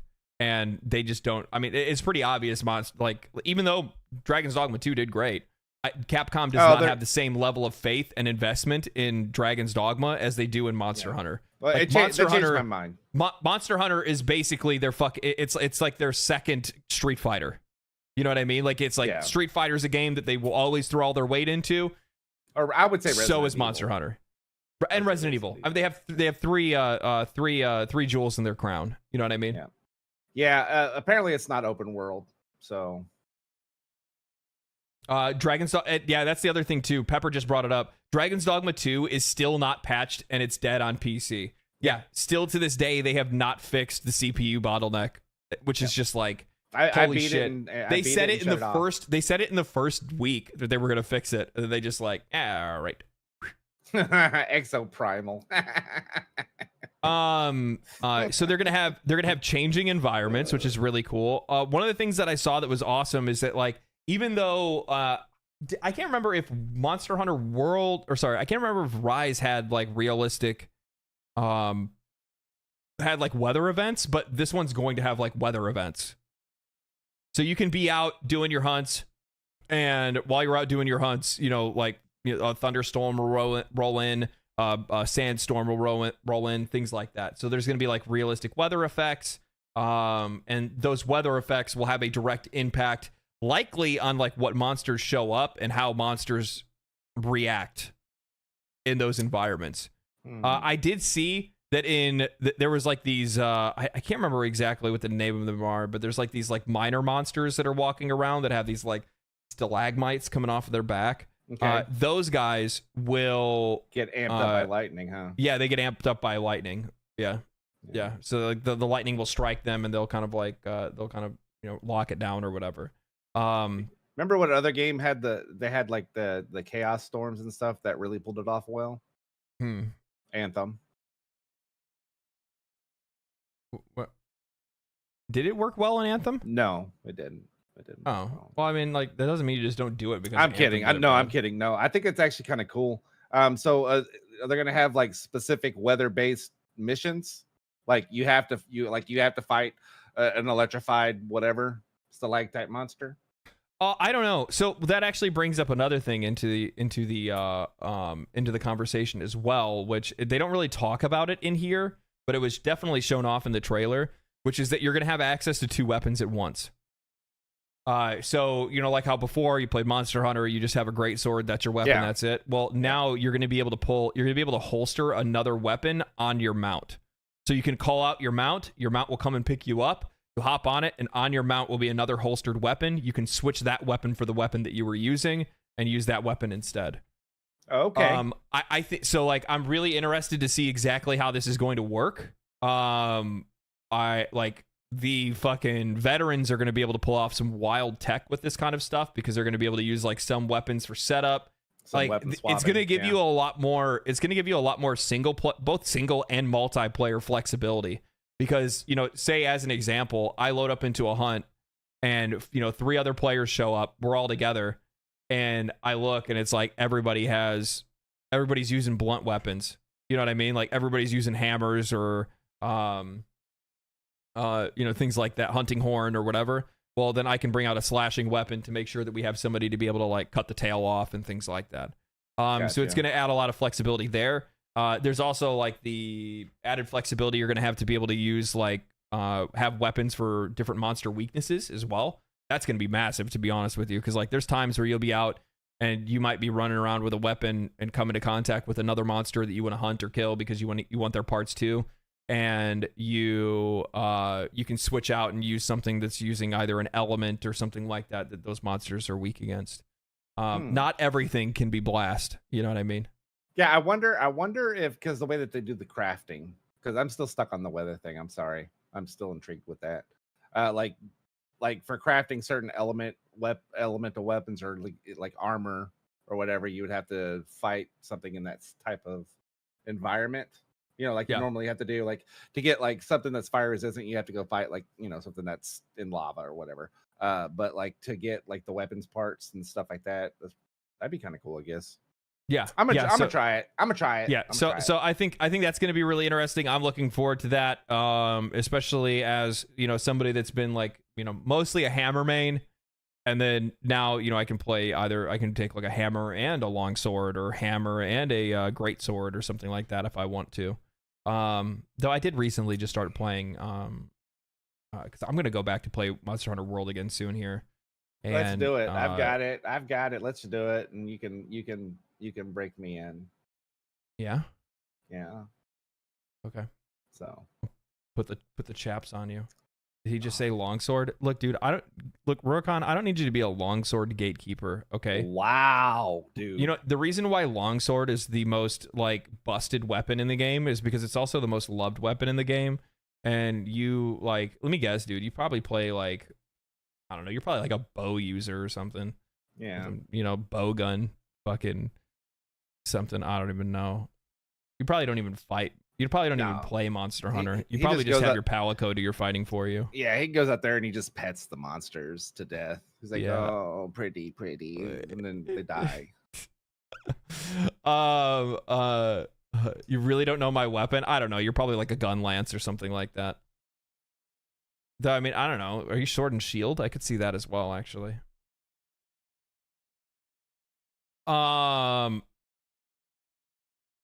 Let's see here. Let's see. And then they showed off some of the new monsters as well. Yeah, the texturing on that tongue when that dude was swinging his tongue around. I thought that looked super sick. Yes. Yeah, that looked really, really cool. Yeah. I like the new designs and some of the monsters. Super. I mean, like, it's actually, when you go and you watch that trailer, I'll play it back right now. The character models on both the monsters and the actual characters themselves is like wildly detailed. Like, holy shit, man. RE engine be busting. That's all I can say. Here she is. Yeah, Cleave's her main damage. Cleave. Gator Toad. Yeah, I think the environments look really cool. I like the idea of the desert, but you also have like kind of like the plains and stuff like that. I'm wondering how much area diversity we're gonna have. You know what I mean? That's what I'm really looking forward to. Like, one of the things that I really liked about Monster Hunter World was that we had a pretty large variety in area, right? We had the place that was like biosystem. underwater but wasn't actually underwater. It looked like it was. You had the like the rot infested area as well, with all of the monsters that are like more they're not really like they're carnivores, but they like, I don't know. And then like you actually had like the jungle area as well, and then later with Iceborne you had like icy areas and stuff. There's a volcano area. There's a whole ton of different places to be able to explore, which I thought was really cool. So I'm really hoping that we're going to see that same kind of diversity here. I'm curious. Coral Highlands, that was the one. I always really liked Coral Highlands. Scavengers, yeah, Scavengers probably the best way to say it. I'm hoping it's optimized for PC. Please no more annoying handler. That's funny that you say that, because now the handler is actually going to be following you all the time in this one. Yep. They just ride in your backpack like Yoda. No, literally the girl with the glasses that you first see on the ship. She's going to be with you at all time. Yeah, she's going to be with you at all times. It's amazing. Looking at some of the other changes that they showed off, or some of the things that they're going to be bringing in, you're going to have a mount straight from the get-go. Looks like you're also going to be able to use the mount for ground recovery. So if you get knocked down, you're going to be able to call the mount to scoop you up and pick you up. So it's like a ground tech that you'll be able to use to like get away from monsters attacking you and stuff like that. So that's kind of interesting. And then one of the really interesting things, and this is probably the thing that'll attract you the most, and this is actually one of the things that I think is really interesting about a lot of the changes that they're proposing. That it's a lot of the changes they made in Monster Hunter World, but now they're making them again in Monster Hunter Wilds. Is they do a really good job at trying to balance things, that if they're going to bring in something that's going to make the game more accessible for a wider audience, it's also going to be something that is going to be to the benefit of veteran players as well. So you think you think Wilds is going to be the Elden Ring of Monster Hunter? It could be, yeah. I mean, I think World was already their Elden Ring, but this is going to be their Elden Ring too, I guess. I don't know. Okay. It's so what I mean by like accessibility, like just using this as an example, right? They're bringing in what they call focus mode. Okay. So focus mode, as it reads, is in focus mode, hunters will have more precise control over how they guard, aim, and attack in order to target a monster's weak points for big damage. Focus mode makes it easier to adjust the distance between you and a monster and aim your attacks, making it making the distinctive Monster Hunter hunting action more accessible to a wider variety of players. Some players will also find this feature. Some weapons will feature distinctive moves that can only be used in this mode. So they're giving you more control over your character. You're going to be able to position easier. You're going to be able to attack weak points easier. You're not going to miss as much. So for players like you that had problems with the combat in Monster Hunter World, where you can't, it's a game that you have to get used to playing. You have to get used to how to aim your character, how to commit to your attacks, because like that's kind of the whole thing. It's about positioning and committing to where you are, right? Yeah. And it seems like they're gonna kind of make that a little bit more flexible going into Wilds, where you're gonna have a little bit more control over the character. So even if you've maybe positioned yourself out of position, you can get yourself back into position by using focus mode, so that you don't have to commit as much to your attacks. Now, veterans of Monster Hunter, some are probably going to see this as like one of those like gatekeeping things, where like, no, they don't want to change that. They want play. Like, I mean, I saw somebody in chat right now. I hate commitment. Like, there are players that hate that, but there are probably a lot of players that want the combat to stay relatively similar to what it always has been. But by giving more accessibility, at the exact same time, they also then put in that some of these are going to have distinctive moves that can only be used in this mode. So you're going to have veteran players. They're going to be able to play without using the focus mode, going into focus mode to add more moves to their to their combos and move sets and stuff like that. So I think it's really cool to be able to make a system or put a system into a game that is targeted at trying to get in a wider audience, but also then expands what the veteran players can do in the game as well. You know what I mean? Like, make the game more accessible and easier for people that have had a hard time playing these games, but then also at the same time, let that system be flexible enough that it gives veteran players the ability to take their game even further. Gotcha. Okay. Yeah, we'll have to give it a shot. I mean, I saw in the chat people were saying that Monster Hunter stole the show, and they 100% did. 100% was the Well, yeah, best of thing course. shown. Yeah, that was the mic drop moment, right? Was Monster Hunter Wilds. Yeah, that was pretty big. Which is weird. I think didn't Xbox they took they did World on their stage when it released. Maybe, I think so. I think they did. Yeah. Maybe, yeah. Yeah. Yep. Yeah, I also saw that they also they did some stuff with the hook slinger too. So like I guess like a lot of players really hated the clutch claw in World, but it seems like they've kind of, I don't know, it seems like they've kind of continued to like work on it and perfect it a little bit. I like from what I saw in the gameplay, it looks sick. I just like the one idea. In Rise. I mean, it's different though, right? Yeah, it's Rise different. Is like a laser zip line. Yeah, deal. Slinger and Clutch Claw are different. Yeah, but it seems like they have like different like well, it seems like this hook slinger is the combination of the Clutch Claw and the slinger, if I'm not mistaken. I mean, I could be wrong. I'm welcome to be wrong if I am, but it looks like it has like similar functionality because you see the you see the hunter like pull something off of the ground, like they picked up a rock off of the ground and then they like shot it with the slinger to hit the like an overhanging rocks, and it knocked the rocks down, knocked one of the monsters in a herd over, and then it stopped all the other monsters behind it. Which I thought that was really cool. I like that kind of interactivity. Singled out. Yeah. Yeah. I also, the other thing is too, is that like, I fucking dig the new hunter designs. Like the gear designs. It's not that it's necessarily like it's a little bit like they have a much more modern look to them. You know what I mean? Yeah, he's wearing like a New York Yankees hat under his hoodie. Yeah. He's got like a carpenter's belt on because he's going to go build a raft in a little bit. Yeah. And yeah, pretty modern. Okay. Yeah. No. So like in general, in Assassin's Creed looking actually, you know what? You are kind of right. It is kind of Assassin's Creed a bit. Yeah. Yeah, it is. It looks very Assassin's Creedy. One of the other big changes too, along with this, is that these characters are also going to be fully voice acted. Oh, that's always nice. That's always pleasant to have. Yeah, so your main character is no longer just a Final Fantasy 14 nodders. You know what I mean? Mm-hmm. Instead, you're gonna have a fully voice acted character, as well as, if I'm not mistaken, the Palicos, the little cat that follows you around, is also going to be fully voice acted now.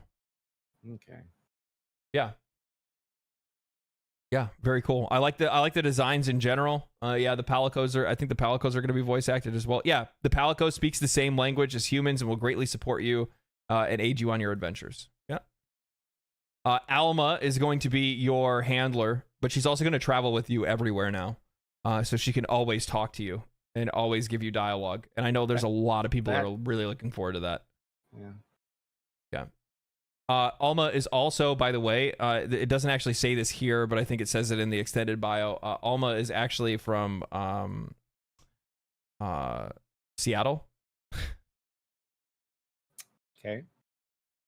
And she's worked at a coffee shop, but that's really only That's the only thing she's ever that's done. her only work experience. Yeah, it's her only work experience.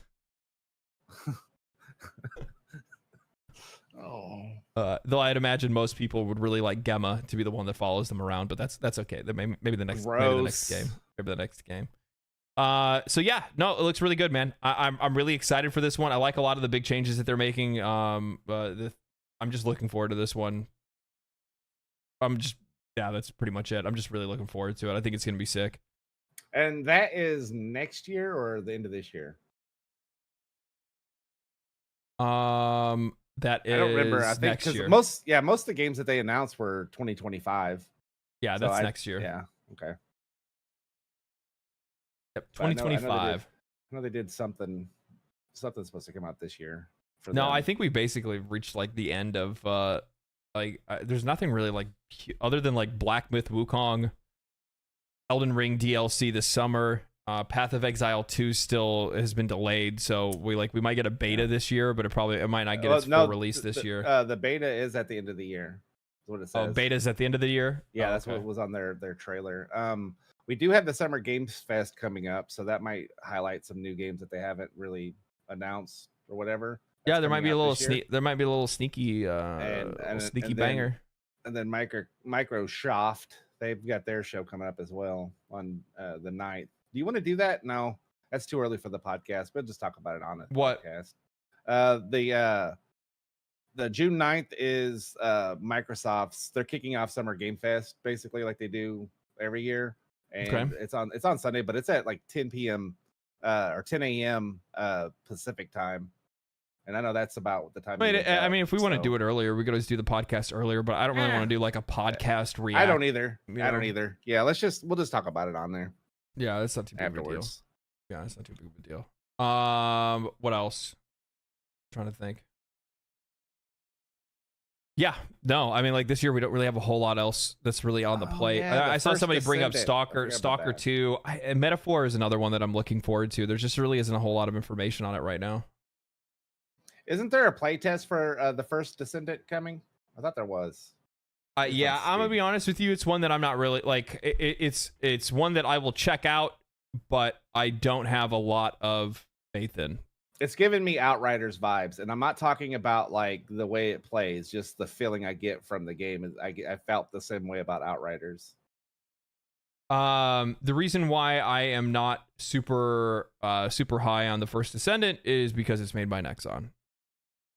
So it's going to be a Korean pay to win out the ass, Warframe basically. Yeah. Okay. Well, I like Warframe.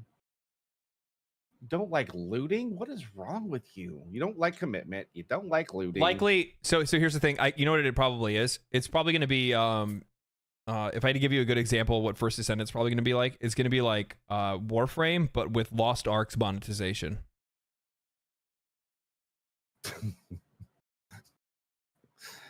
That sounds terrible. Yeah, I know. That sounds so bad, doesn't it? Oh, that sounds terrible. Kingdom Come I really liked Lost Ark until I hit that paywall, and I was like, I'm good. Yeah, it's pretty bad. It's pretty bad. It is pretty bad. I'm gonna give you the camera for a minute. I need to take care of something real fast. Be right back. Alrighty. So chat, do me a favor. In the chat, if you could give me a rating between 1 and 10 of how you felt the PlayStation State of Play was as a show.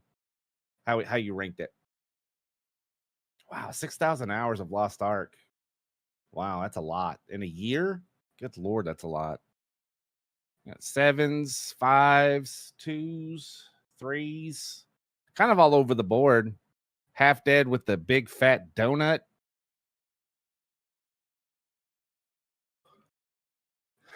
Yeah, you know what? I felt like it did end a little quickly.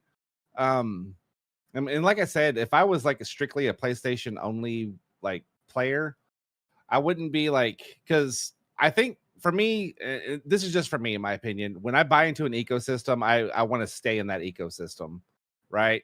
That's the whole point of buying into an ecosystem. And it just, to me, that they're not putting out a lot of stuff this year to help bring people into that ecosystem. But yeah, Monster Hunter was pretty awesome. I gave it a 5. I thought that there was a one of those games that kind of looked kind of soulsy. I can't remember the name of it. I think it started not Annika. Was it Annika? Something like that. I thought that looked kind of cool. I almost said Anunnaki. I've been watching a lot of conspiracy videos and I need to stop, but don't go to the YouTube website. I think it's like called the fifth something. I don't know, but it's Anatra. There you go. Antara, whatever. Sinatra, whatever. I'm old. Yeah. It was kind of, like I said, I wouldn't say I was disappointed. I don't know. I didn't have a whole lot of expectations for the show in general, because I knew that PlayStation had pushed off most. Yeah, there you go. That game. I thought that looked kind of cool, but I wasn't 100% like I said, I hadn't seen anything about it prior. How many of y'all are planning on playing Wukong?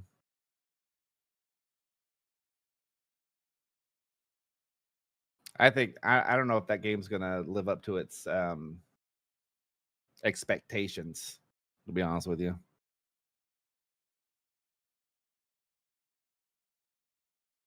Yeah.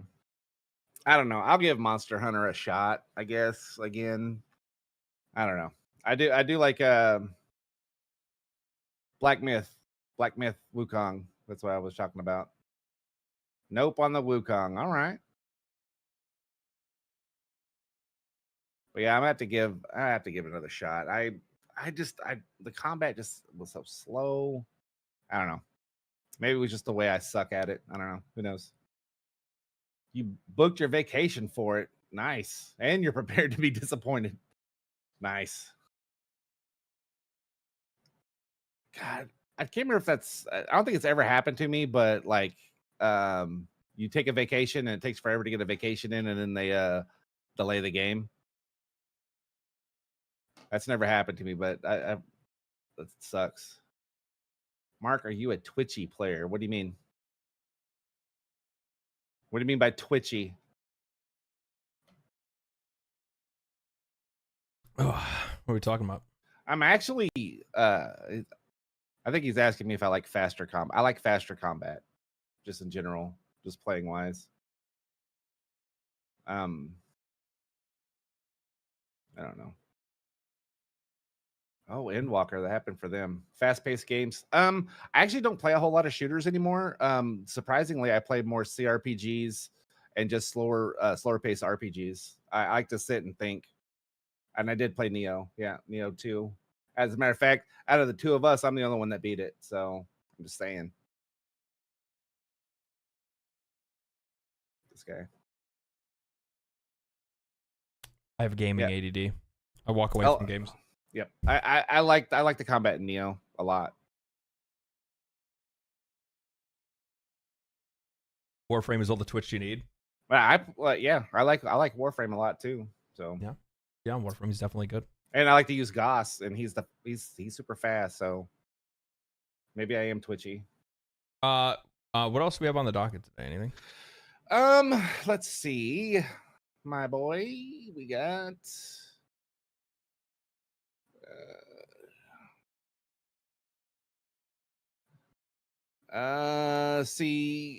X Defiant players are upset about SBMM not being in the game. Remember when there was a problem with it being in the game? Don't people not want that in games? Yeah, but so it doesn't. It doesn't have SBMM for the like quick play. Mm-hmm. It has it in ranked, but not the quick play. And so the people who are complaining about, why aren't they getting any easy lobbies type deal, and then basically the director came out and said, you're the easy opponent. Like, there's no SBMM. You're the easy opponent for their lobby. Does that make sense? It can put like a pro ranked player with like a first player, because there's no matchmaking, no SBMM on it. So, and people, which I thought was weird, is they complained about it on Call of Duty, but they're it being in the game, and now they're complaining that it's not in X Defiant. So it's kind of weird. Yeah, so I mean, like the X Defiant situation has been kind of like odd in general. So one of the things that like initially, like it seems like it's doing like halfway decently, like people are adopting it and people are having fun with it, but at the same time it's had like really bad like hit registration issues, and a handful of other shit that's been going on as well, which yeah, I don't know, so it does have skill-based matchmaking. It has skill-based matchmaking, but only in ranked. Yeah. Yeah, where it should be. Yeah, where it should be. Yeah, I'm sorry, but if you're playing quick play, no, there shouldn't be any rate like that. That's kind of the reason why people like quick play to begin with. They want to, random go shit on people. Yeah. Well, it's not go shit on people. Like it's it's going to be random. It's going to be like if you and I went in right now, do you think if you hit quick play, you'd be shitting on everybody? Me, 100. Oh, okay. Well, then there you go. But no, but that's their complaint for SBMM. They're asking for easier lobbies. They want to go in to shit on people. They're not going in to don't. compete. So you're trying to say they don't want skill-based matchmaking in? They do want it. They do want it. Like they don't. Like they. Okay, so what do they want? The X-Defiant Like players shooter that fans. are asking Shooter for this, fans are such fucking crybabies. They are crybabies. Like I'm telling you, because Call of Duty has done things to make lower level players feel better about themselves. Like they can take a little bit more damage on this spawn or whatever. This guy's hits don't register, and if people think I'm conspiracy theorying, I'm not. And it gives these people this false sense of how good they are on their level of play, and so now they want to go to lobbies and just kind of shit on people. People have more fun shitting on people than they do like having an actual toe-to-toe fight. They just do. And so these people wanting it to be in it's so weird. Like I don't get. You're right. They're just weird. Shooters fans they're just weird. Yeah, I don't personally. I don't get it. I have no idea what's going on. Yeah, I don't know what's going on. Yeah, I haven't really paid attention to it. So you see what's been going on with Helldivers 2?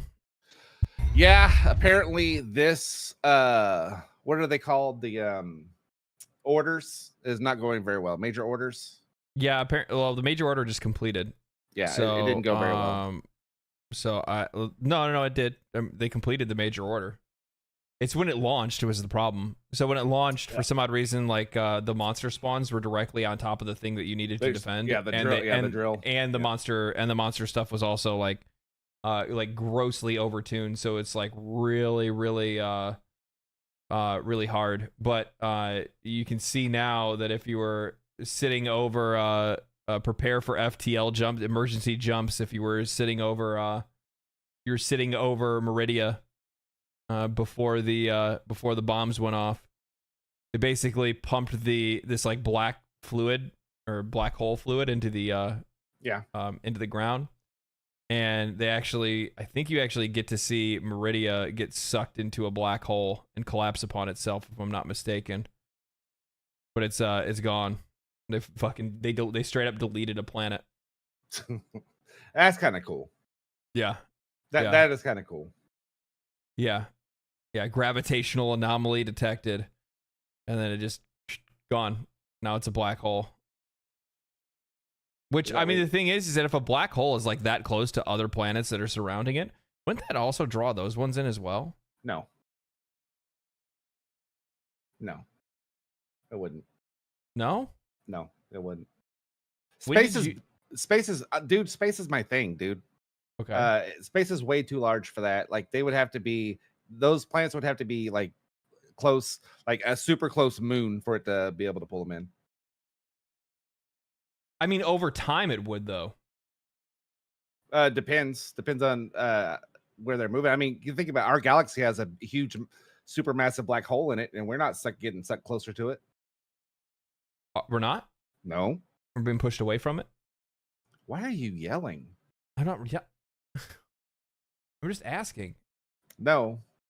We're not. We're just moving. We're staying where we're at in our sphere. Oh, that's crazy. And now you can actually go to Meridia and it's just a black hole. That's cool. I haven't had the chance to be able to play this last week, so I haven't been able to. I wasn't able to take part in the battle for this. That's really cool, though. That is cool. I'll have to go there and check it out and check out this black hole. It said watch again. Yeah. So so they had some problems when they launched it. And then the player numbers for the game have been like slowly but surely on a decline. I would say leveling out. Yeah, natural attrition is what I would say. Yeah, we talked about this in live stream like a couple days ago. I mean, the game has peaked up pretty hard because of the whole thing today. Likely because people want to go like see what it looks like, because they want to like, oh, what the fuck? They fucking turned one of the planets into a black hole. Holy shit! Because like right now the game's at a peak of 80,000, which is good. 51,000 is currently how many people are in the game. But for like the last few days, the game's been sitting around like 60 to 50,000 players. Likely, I mean, this is where we're probably going to be seeing the game kind of even out and stay at now, I think. But it still depends on whether or not they're going to be able to continue to support the game. I think one of the biggest problems that they had and they're still having is like every single time these guys put up, every time they put up new content, they break something. And I'm talking the problems that they have are things that would be solved with like very minimal testing. Dude, like, are you saying they need a BTR, or would that take out the whole surprises stuff?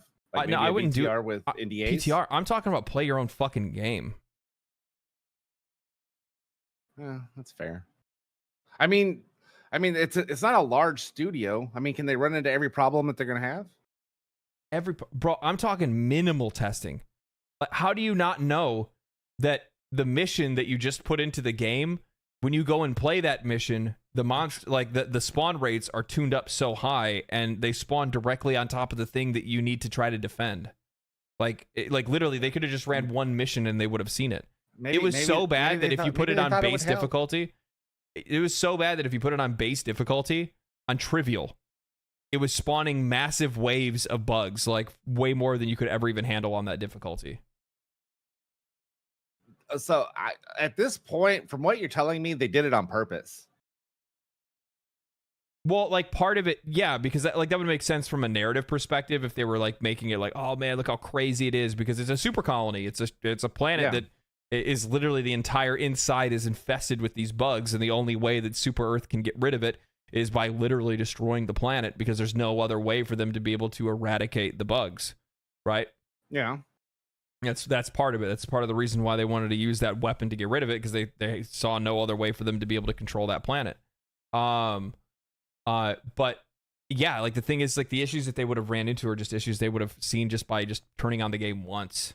Like that's the crazy thing, where it's just like, man, and like the funny thing is there was an update that went out on their Reddit page where it was the CEO that came out, and he was just kind of talking about what was going on with them making their swap with the Johan Pielstead stepping down or stepping sideways into a creative position, and COO. Yeah, and their new CEO taking over his seat. And one of the things that their new CEO said is that, well, it's really nice because Johan Pielstead is now going to have the ability to spend more time playing Helldivers 2. And it's like, so that kind of makes me feel like I don't think that there was any, like, I think these guys are working so hard and trying to keep up with the pace of, the massive players that they had attracted in, that they didn't even have anybody that was really testing or playing the game. And if they were, it was less than minimal. It was, did it crash the game? No? Okay, put it out. Yeah. Remember, did you ever, I don't think you ever came to do that defense mission with me, did you? Which one? So there was a defense mission where like the skyboxes were still in place. You could the visible skyboxes were there. Yeah, you were telling me about that. They're red blocks or something like that. Yeah, so I'm talking about like they are quite literally just deploying this stuff without testing and just hoping to fucking God it works. Yeah, that's not good. That's not good. It's a studio that I think is just in desperation. I think they're just in the throes of desperation. That really is what it comes down to. They're in panic mode. Yeah, somebody says that they're probably focusing hard on future content, and then somebody else said that they're slowing down their update cadence. I would if I were them. Like, you don't have to try to be Fortnite, man. And you can't. You don't have enough people. Like, you don't need to try to hold your cadence to the same, to the same. You're just not going to be able to keep up with it. You only have just over 100 people working at your studio. Like, what do you plan on doing? And then plus on top of that, the other thing is too, like, this isn't a shot at the game. I fucking love Helldivers 2. But the gameplay loop is not the kind of game that's going to keep players playing all year round every week. No. There's not enough. Like, they're going to come back when something really cool and epic happens, and then they're going to walk off and go play something else that, has that kind of long-term investment grind and progression that they're used to. And I got a lot of flack when I made videos where I was talking about how the game needed to have some form of long form progression. Like weapon customization or something like that. And people are like, no, we don't need this to be, When you put that video out, though, like super early, like in peak. Everybody's doing the salute. I mean, you're gonna get some kickback. I mean, people just don't like you to say anything negative about something they love, right? That they're hot and heavy for. People don't like you to tell them the truth. Yeah, I mean, they only want to hear what they want to believe. Right. Yeah, I mean, you were absolutely right, and we've talked about it a couple times on the podcast. Like, that's one thing with any live service game. Like the game loop is what keeps people going. And if it's the same thing over and over and over again, you're going to have people who like, I think that's got to be like some sort of a mental illness. I mean, I've even done it with like Destiny, where you sit there and just keep running strikes or this or that. You just keep going through the same content over and over and over again, even after it stops giving you endorphins, right? You'll run yourself out of content. You just like, but there's people who just stay in it. But then everybody else that's normal, they go and do something different. Yeah. So, yeah, I'm curious of what like the studio, because it blew up for them. Like that game blew up for them, right? There's no denying that it blew up. Their initial target, their sales target at the very beginning was like anywhere between like 20 to 40,000 concurrent players day one. I thought that was what their peak was going to be. Remember, Baldur's Gate 3 did the exact same thing. They thought they were going to get lucky to get like 100 concurrent players. Or 100,000. Yeah. Like I said, I'm just so curious if they're trying to, like, they got those numbers, because let's say it was me and you, right? And this podcast was just, it blew up, and we've got all these people, and then it just dropped down. And I know how we would feel. I'd be like, damn, how are we going to get all these people back? Like, this is the number that we need to be at, because that's the number that we got. You know what I mean? Yeah. And so I wonder if that had a lot to do with their decisions of just putting shit out to just try to feed the animal. You know what I mean? So like, I think that what I'm hoping is what's going on with Arrowhead Studios now is that they're starting to realize like what they're capable of, and trying to like work within what they're actually capable of doing. I very much, I think I even brought this up in one of the videos that I had done before on Helldivers, where I was kind of talking about the updates and stuff. And it was right around the time when they said that they were working on, future updates and things like that, and future plans, and how they talked about how they weren't necessarily prepared for the amount of people that they had. And one of the things they brought up was like, I don't know how to say this, but basically it made it sound like they were throwing everything they had that they weren't planning on already putting into the game now, and just pushing it as hard as they could.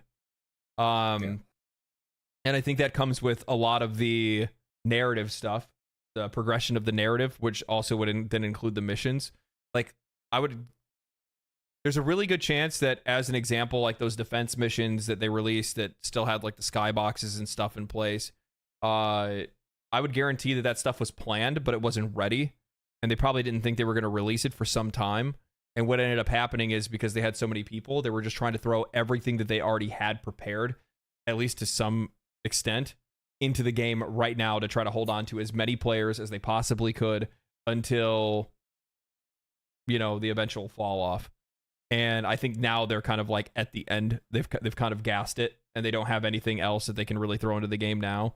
And I mean, because you got to think about it, like, think about how difficult logistically it would be to be able to continue to make really engaging new content on a fucking monthly basis. Dude. Like, imagine if Warframe was putting out updates like Jade Shadows or stuff like that on a monthly fucking basis. Like, even companies like that can't do it. Yeah. You know what I mean? Yeah. And so Pella the Hero, I pinned it up in the Twitch comments. It brings up a good like thought exercise. It just made me realize that, because he says in 2024, a company needs to have an update ready a month down the ride because they're competing against games that have been out for 5+ to 10 years or whatever, which is correct. But the thing is about the live service games, I feel is like, when they come out, they want to be like the next Fortnite, and they are planning to make Fortnite money, but they don't understand that Fortnite even started slow. Like, all of these live services that are still around the long time, they start slow, and then they just keep going. They keep adding content until it's this big, like with us with Warframe, it's like this big thing with a lot of stuff to do as a new player. You know what I mean? Yeah.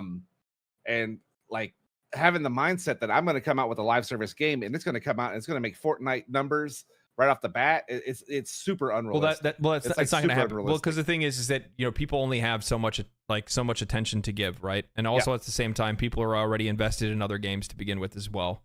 And like, the only way for you to have a successful live service game today is, one, to not aim to be the top, right? Like, you're not going to don't aim to be Fortnite.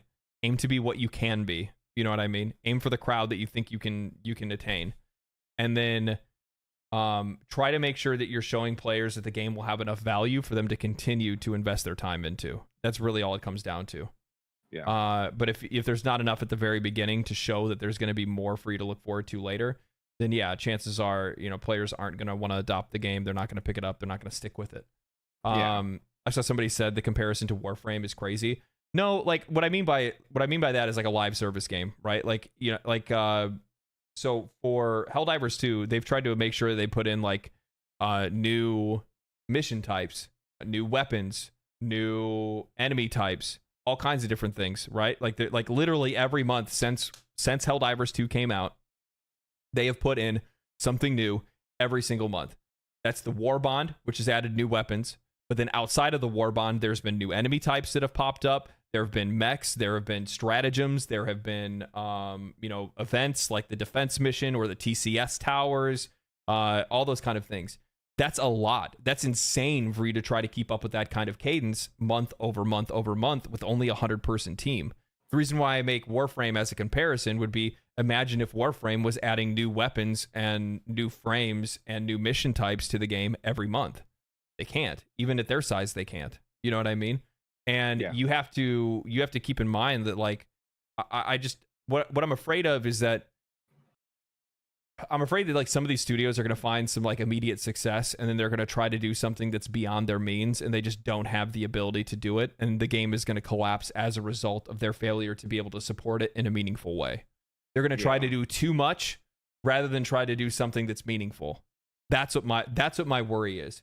They're going to get too focused on how many players they have at that moment, rather than trying to figure out how they can try to attain and continue to deliver a meaningful experience to, the most players as they can, rather than try to capture everybody all at once. You know what I mean? Yeah, I think with Helldivers, after just listening to what you're saying, I'm thinking when they were in development, they probably had all of these their cadence like road mapped out and like partially started on. You know what I mean? To try to match that cadence. And like I said, I don't think they were in. They probably stuck to that cadence regardless if it was working or not. You know what I mean? Yeah. And that's kind of a shame, really. I mean, that kind of makes more sense, I think, just kind of what's going on with it. And yes, a planet does have enough mass to make a black hole.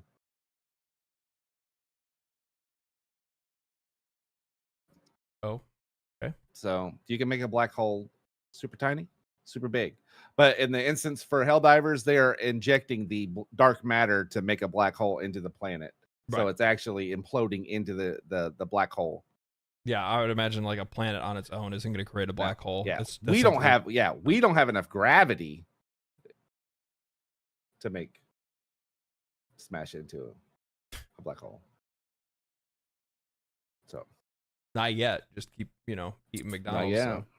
Not yet. Keep pumping. Hey, well, dude, I got to do something, dude. I'm up to like 260, bro. It's getting bad. I'm starting to get them baby making hips. You know what I mean? Hey, man. Well, I've been hitting the gym, dog. Maybe we can like live stream back to back, just stare at each other and like I'll try to like pretend spot you like this. Yeah, exactly. I'll just like pump you up, like, let's go. Oh boy, you fucking pussy. Yeah, madman. I don't have love handles. I got love buckets. So it's it's getting bad. Yes, Warframe used to have that update frequency before. Yeah, but on the scale that you guys know Warframe to have now, I don't think so. I mean, I don't know. I don't know shit about Warframe from what it used to be. When I first played it, it was literally just nodes. But also at the same time, was Warframe also released to like 450? What is it like? I think like 500,000 or 600,000 concurrent players at the very start. I don't remember Warframe being like massive when it released. It had founders, but it wasn't like huge. Kind of took years to kind of grow into those shoes, if I'm not mistaken. No, it 100% did. 100%. Scarlet Wing, I don't want to stay on this. All science is a theory. All space science is theory. That's why there's people who think there's flat Earth. It just happens that way.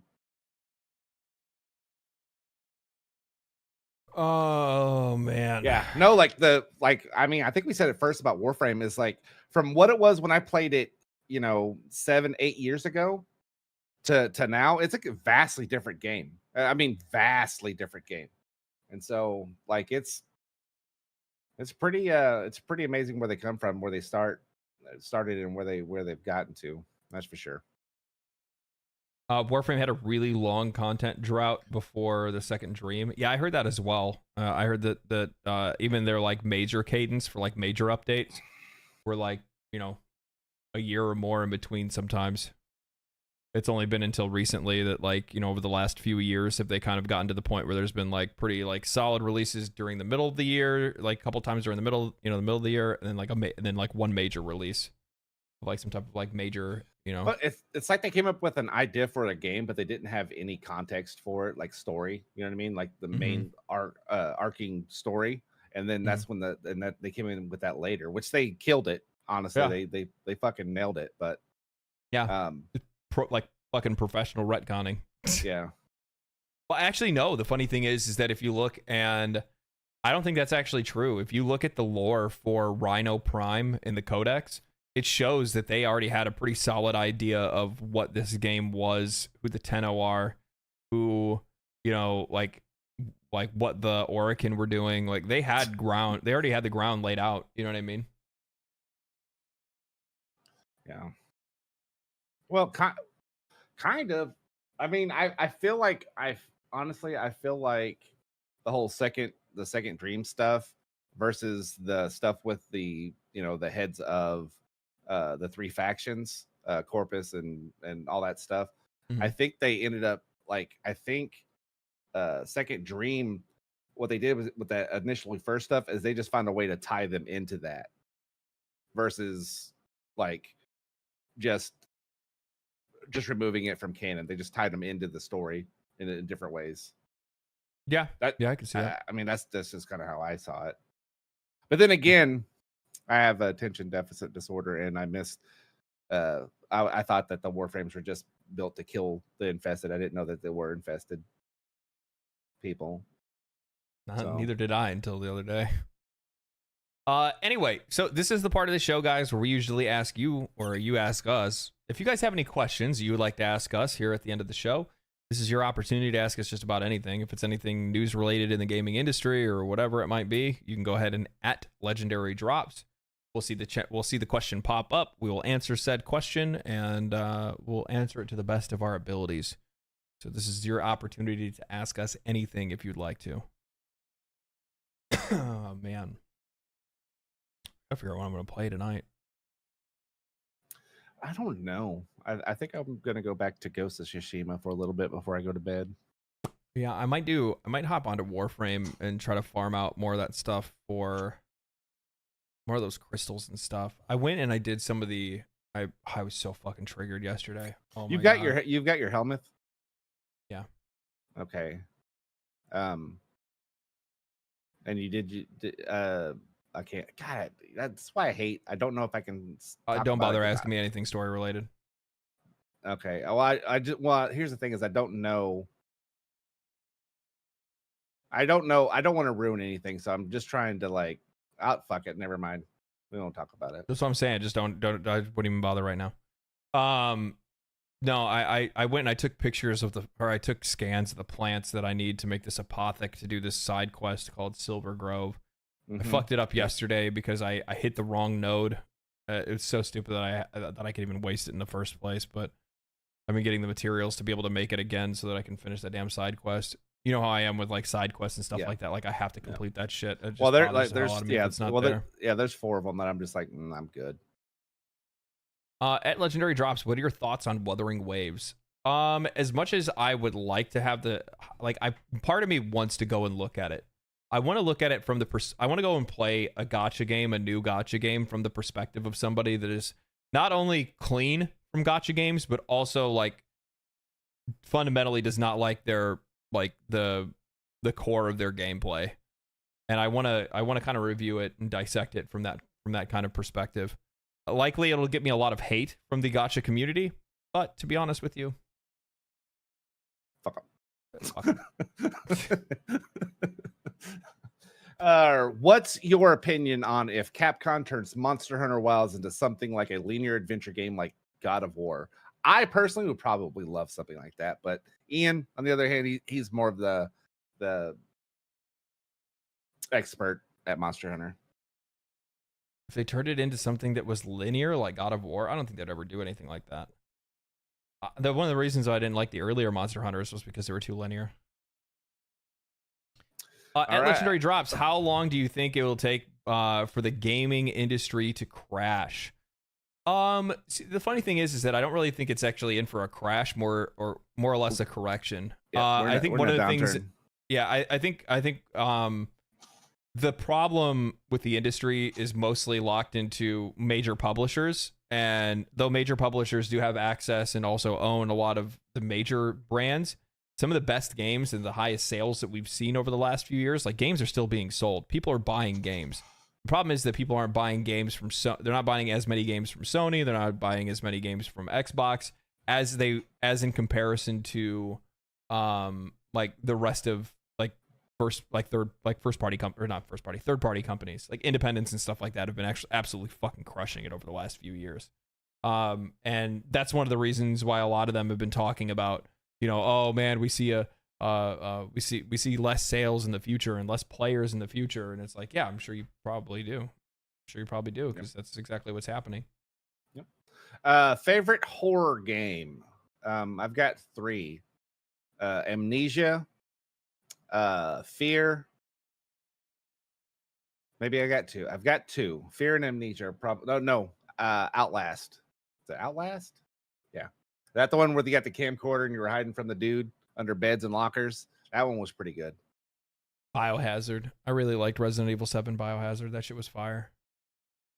It was a really cool turn. As somebody that's always loved Resident Evil games, it was such a really cool switch up.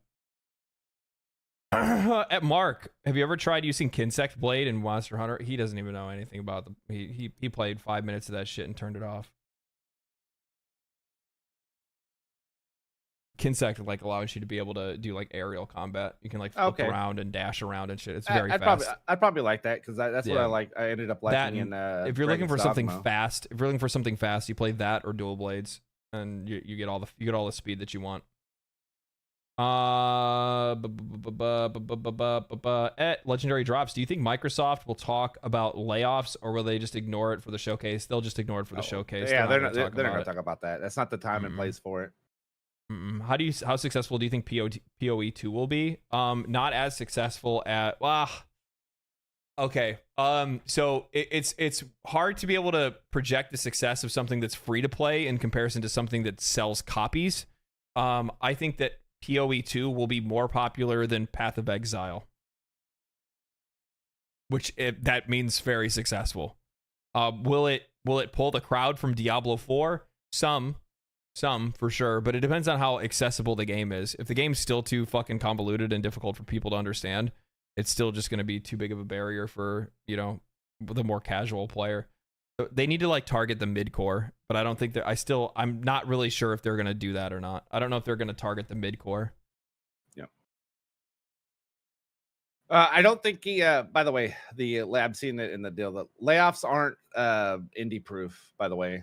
2K shut down an independent game studio. I know that sounds weird, but they make indie games.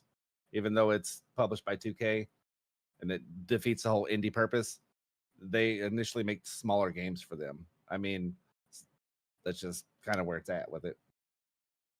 Do you guys think Sony's latest state of play reflects the industry's move to make more AA titles and sustainable low fidelity games? No, actually. The thing is that that whole discussion of wanting to move the industry towards that has been something that's only popped up in recent history. And we know that games take anywhere from 4 to 7 years to develop.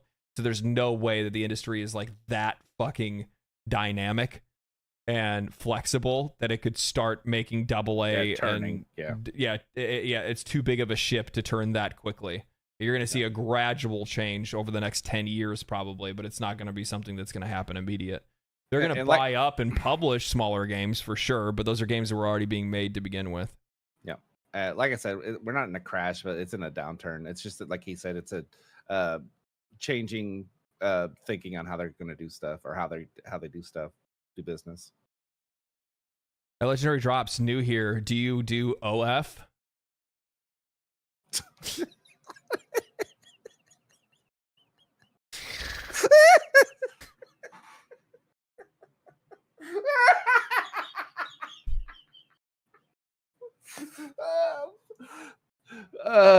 Not maybe.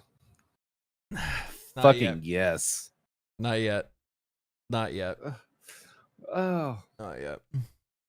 Let's see what we got.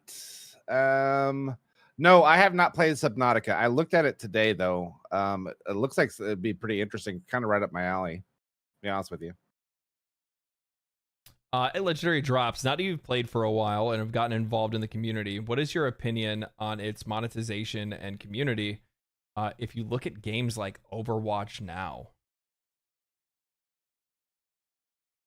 I don't understand what Overwatch has to do with it. I mean, Overwatch has been like toxic and garbagely monetized since it. I mean, actually, you know what? Overwatch when it came out wasn't bad.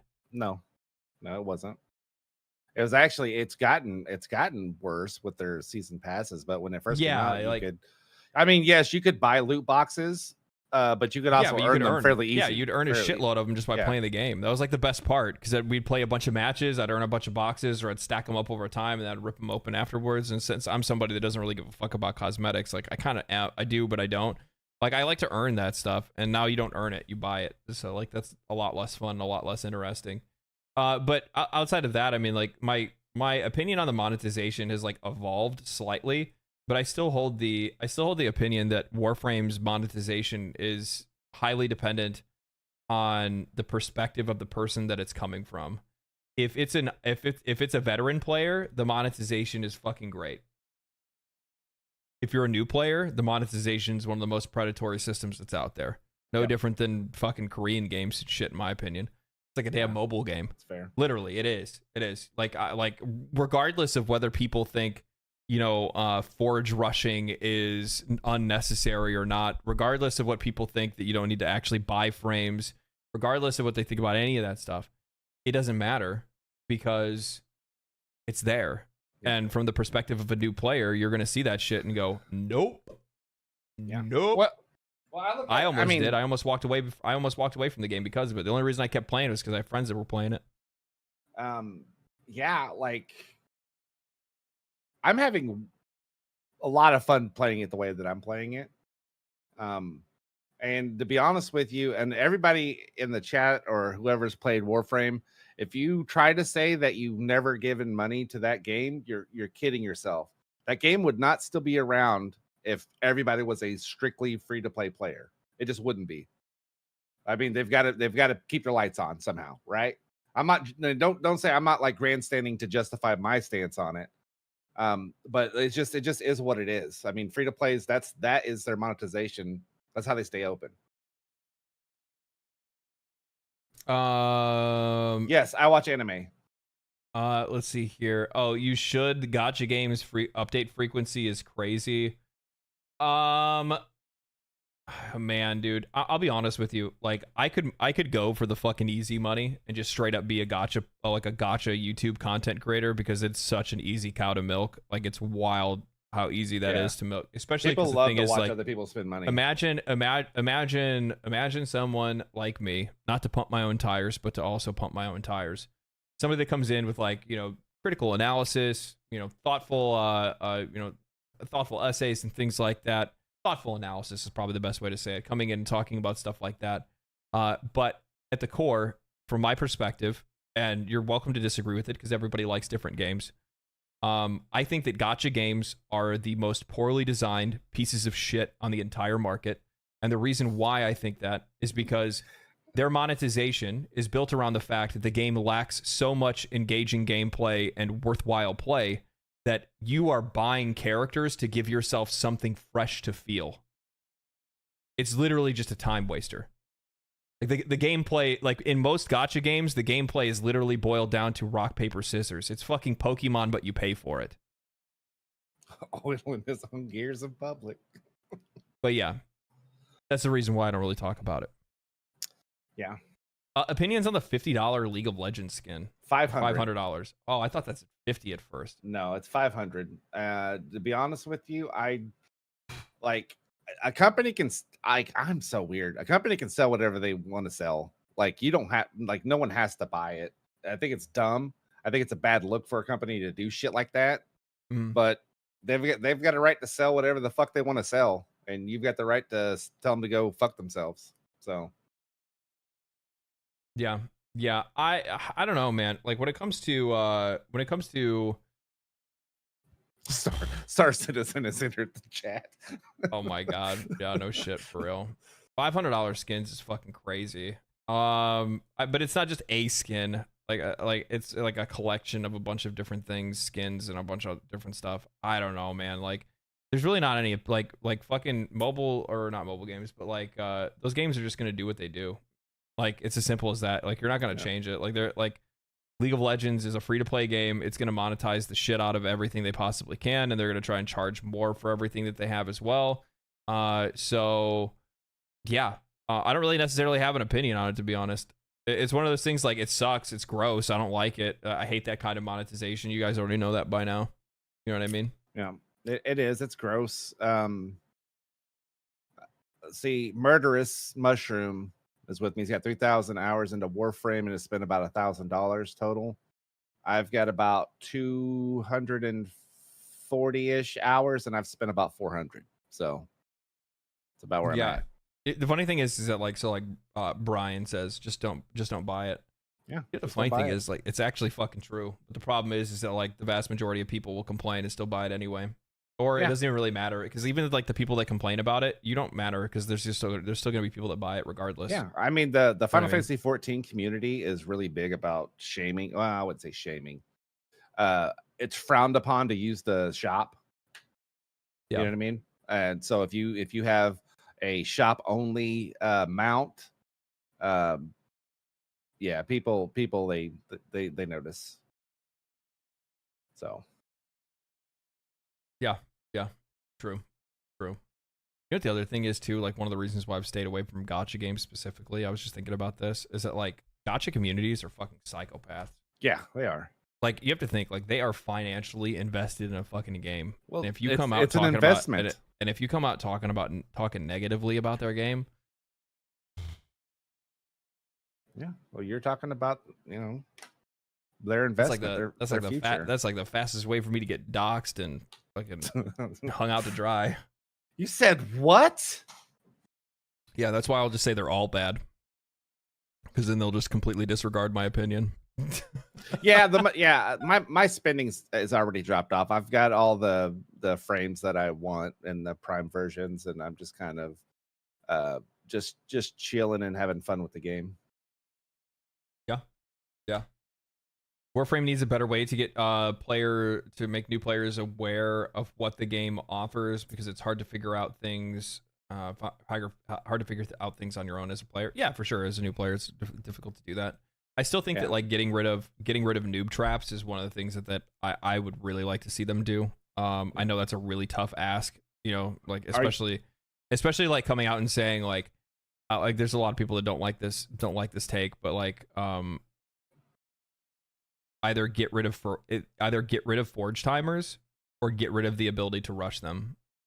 If like one of the things that I would like to debate is that if forge timers add value to the gameplay experience, then why do you give people the option to pay to rush it? Skip it. Yeah. I mean, I'm curious. So either lean into the fact that you think that it is a positive thing for the game and then remove the rush. Yeah. Or get rid of the rush entirely if you know that you're using it as a time gate to be able to capture more money. Yeah. Yeah. I'm when you go, I've got a list of questions, because you asked me to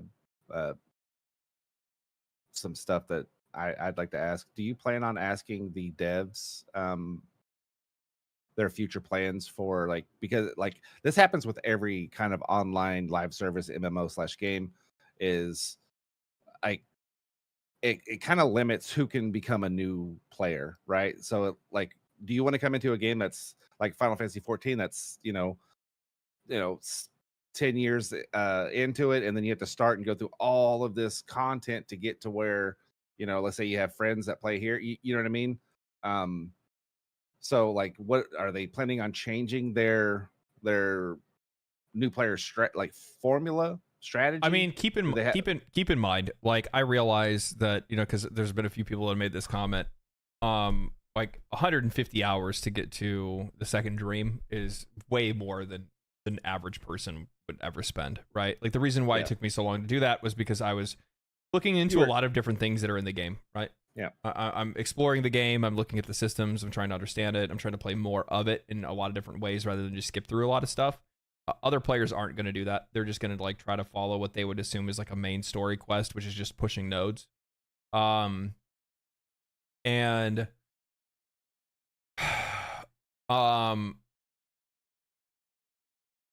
they're going to have to, but regardless, I do think there's going to have to be some streamlining. There's going to have to be some streamlining. Yeah, you know what I mean? Like, there's just got to be. I think as the main story progresses, they're going to have to probably shift where stories are triggered, if that makes any sense. No, you're 100% right. Like, they should be because you can do them you could do them out of order. But it should be like staggered out. Like, I don't think you should be able to go into Davari right off the bat. No, I think Davari like removes a lot of awareness about the game. Like, there's a lot of things that are at play there that make more sense when you play further into the game. After you get past but also, like, the funny thing is, it's not even from a narrative perspective do I see like Davari being like that. Like, I think you should be able to give players access to the circuit, but even still, like, the circuit lacks so much. But they could do the circuit anywhere. It didn't have to be in Davari. It could, like, the circuit could be something that you could be like a weekly deal. You know what I mean? Like, in your options to try to help you get frames. You know what I mean? You can't go to Davari without having some background. I mean, you can go to Davari you can literally start the game in Davari. You can start a new account, option. And it is available immediately. You have an option to either start the normal vanilla experience, which is Vor's Prize, or you can do Davari. You can do either or. You get to pick from the very beginning. So, yeah, I don't know. At Legendary Drops, are you playing the final shape so you can do an objective comparison with Warframe? I am. Are you really? Yeah. I've got to finish the story, dude. I've got like 2,000 hours into Destiny, bro. I've got to finish it. When is final shape already out? It comes out next week. Next week. Oh, there's too many games, man. I'm just playing the story. I could give Rat's Final ass Fantasy 14's expansion, the fucking final shape, the fucking I haven't even done the last expansion Destiny did. Oh, did you see that fucking Sony leaked all the Destiny 2 final shape content early? Good job. By accident. Good job. Yeah, they're on top. Yeah. Just this month alone, Elden Ring DLC, the final Destiny final shape. I'm still playing fucking Warframe. Maybe I could. Here's the thing: if I do, maybe I can play Destiny as. It's dude. It's going to take 4 to 5 hours to finish the story, and that's it. Well, the other thing is that like Jade Shadows is also coming out as well on the 18th. Yep, that's true. Maybe I don't know. Maybe I can figure out something, man. Maybe I can find some room somewhere. I have no idea. But I didn't play Lightfall. You're not missing anything, bud. I mean, I still have to play it regardless, though. You know what I mean? I still have to play. No, you don't. Campaign. No, you don't. Dude, that game just hops around. As soon as you go in, it's going to light a video up for you to go do something. You'll be all right. And I think I beat Lightfall in like 3 or 4 hours. Really? If you do have to. Yeah, it's not very long. I mean, I have like good weapons and shit. It's not like I'm like yeah. Gonna, well, like, walk well, in. as soon as you start the game, you can go to your your ship, the ship that they have up there, and it gives you like 1810 armor right off the bat, 1810 light armor. So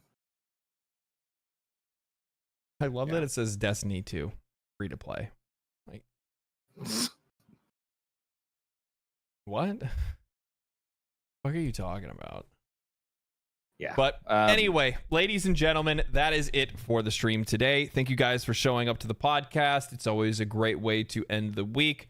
Thank you guys for all the questions, the subs that we also got, a couple super chats as well. So thank you guys for that. Thank you guys for all of your support. Next week is going to be the new war for Warframe, so that's going to be a lot of fun. I'll have a fucking thumbnail and shit that I got to put together for that, and I'll get that posted so that way I can get the time and everything announced for that for next week. That'll probably be on Tuesday. Outside of that, my friends, Mark, do you have anything? Yeah. If you haven't already, I think the link is attached to the video. Go ahead and join the Discord. There's a lot of people in there, a lot of good people, actually. Pretty good community of people talking about games and a little bit of everything else. And you can also support Ian on his own Patreon if you'd like. It goes a long way to help him. Yeah. And he appreciates it. Oh. So all right. Man. Thank you for the plug. Anyway, thank you guys. Stay cool, stay righteous, stay safe. I gotta use the bathroom.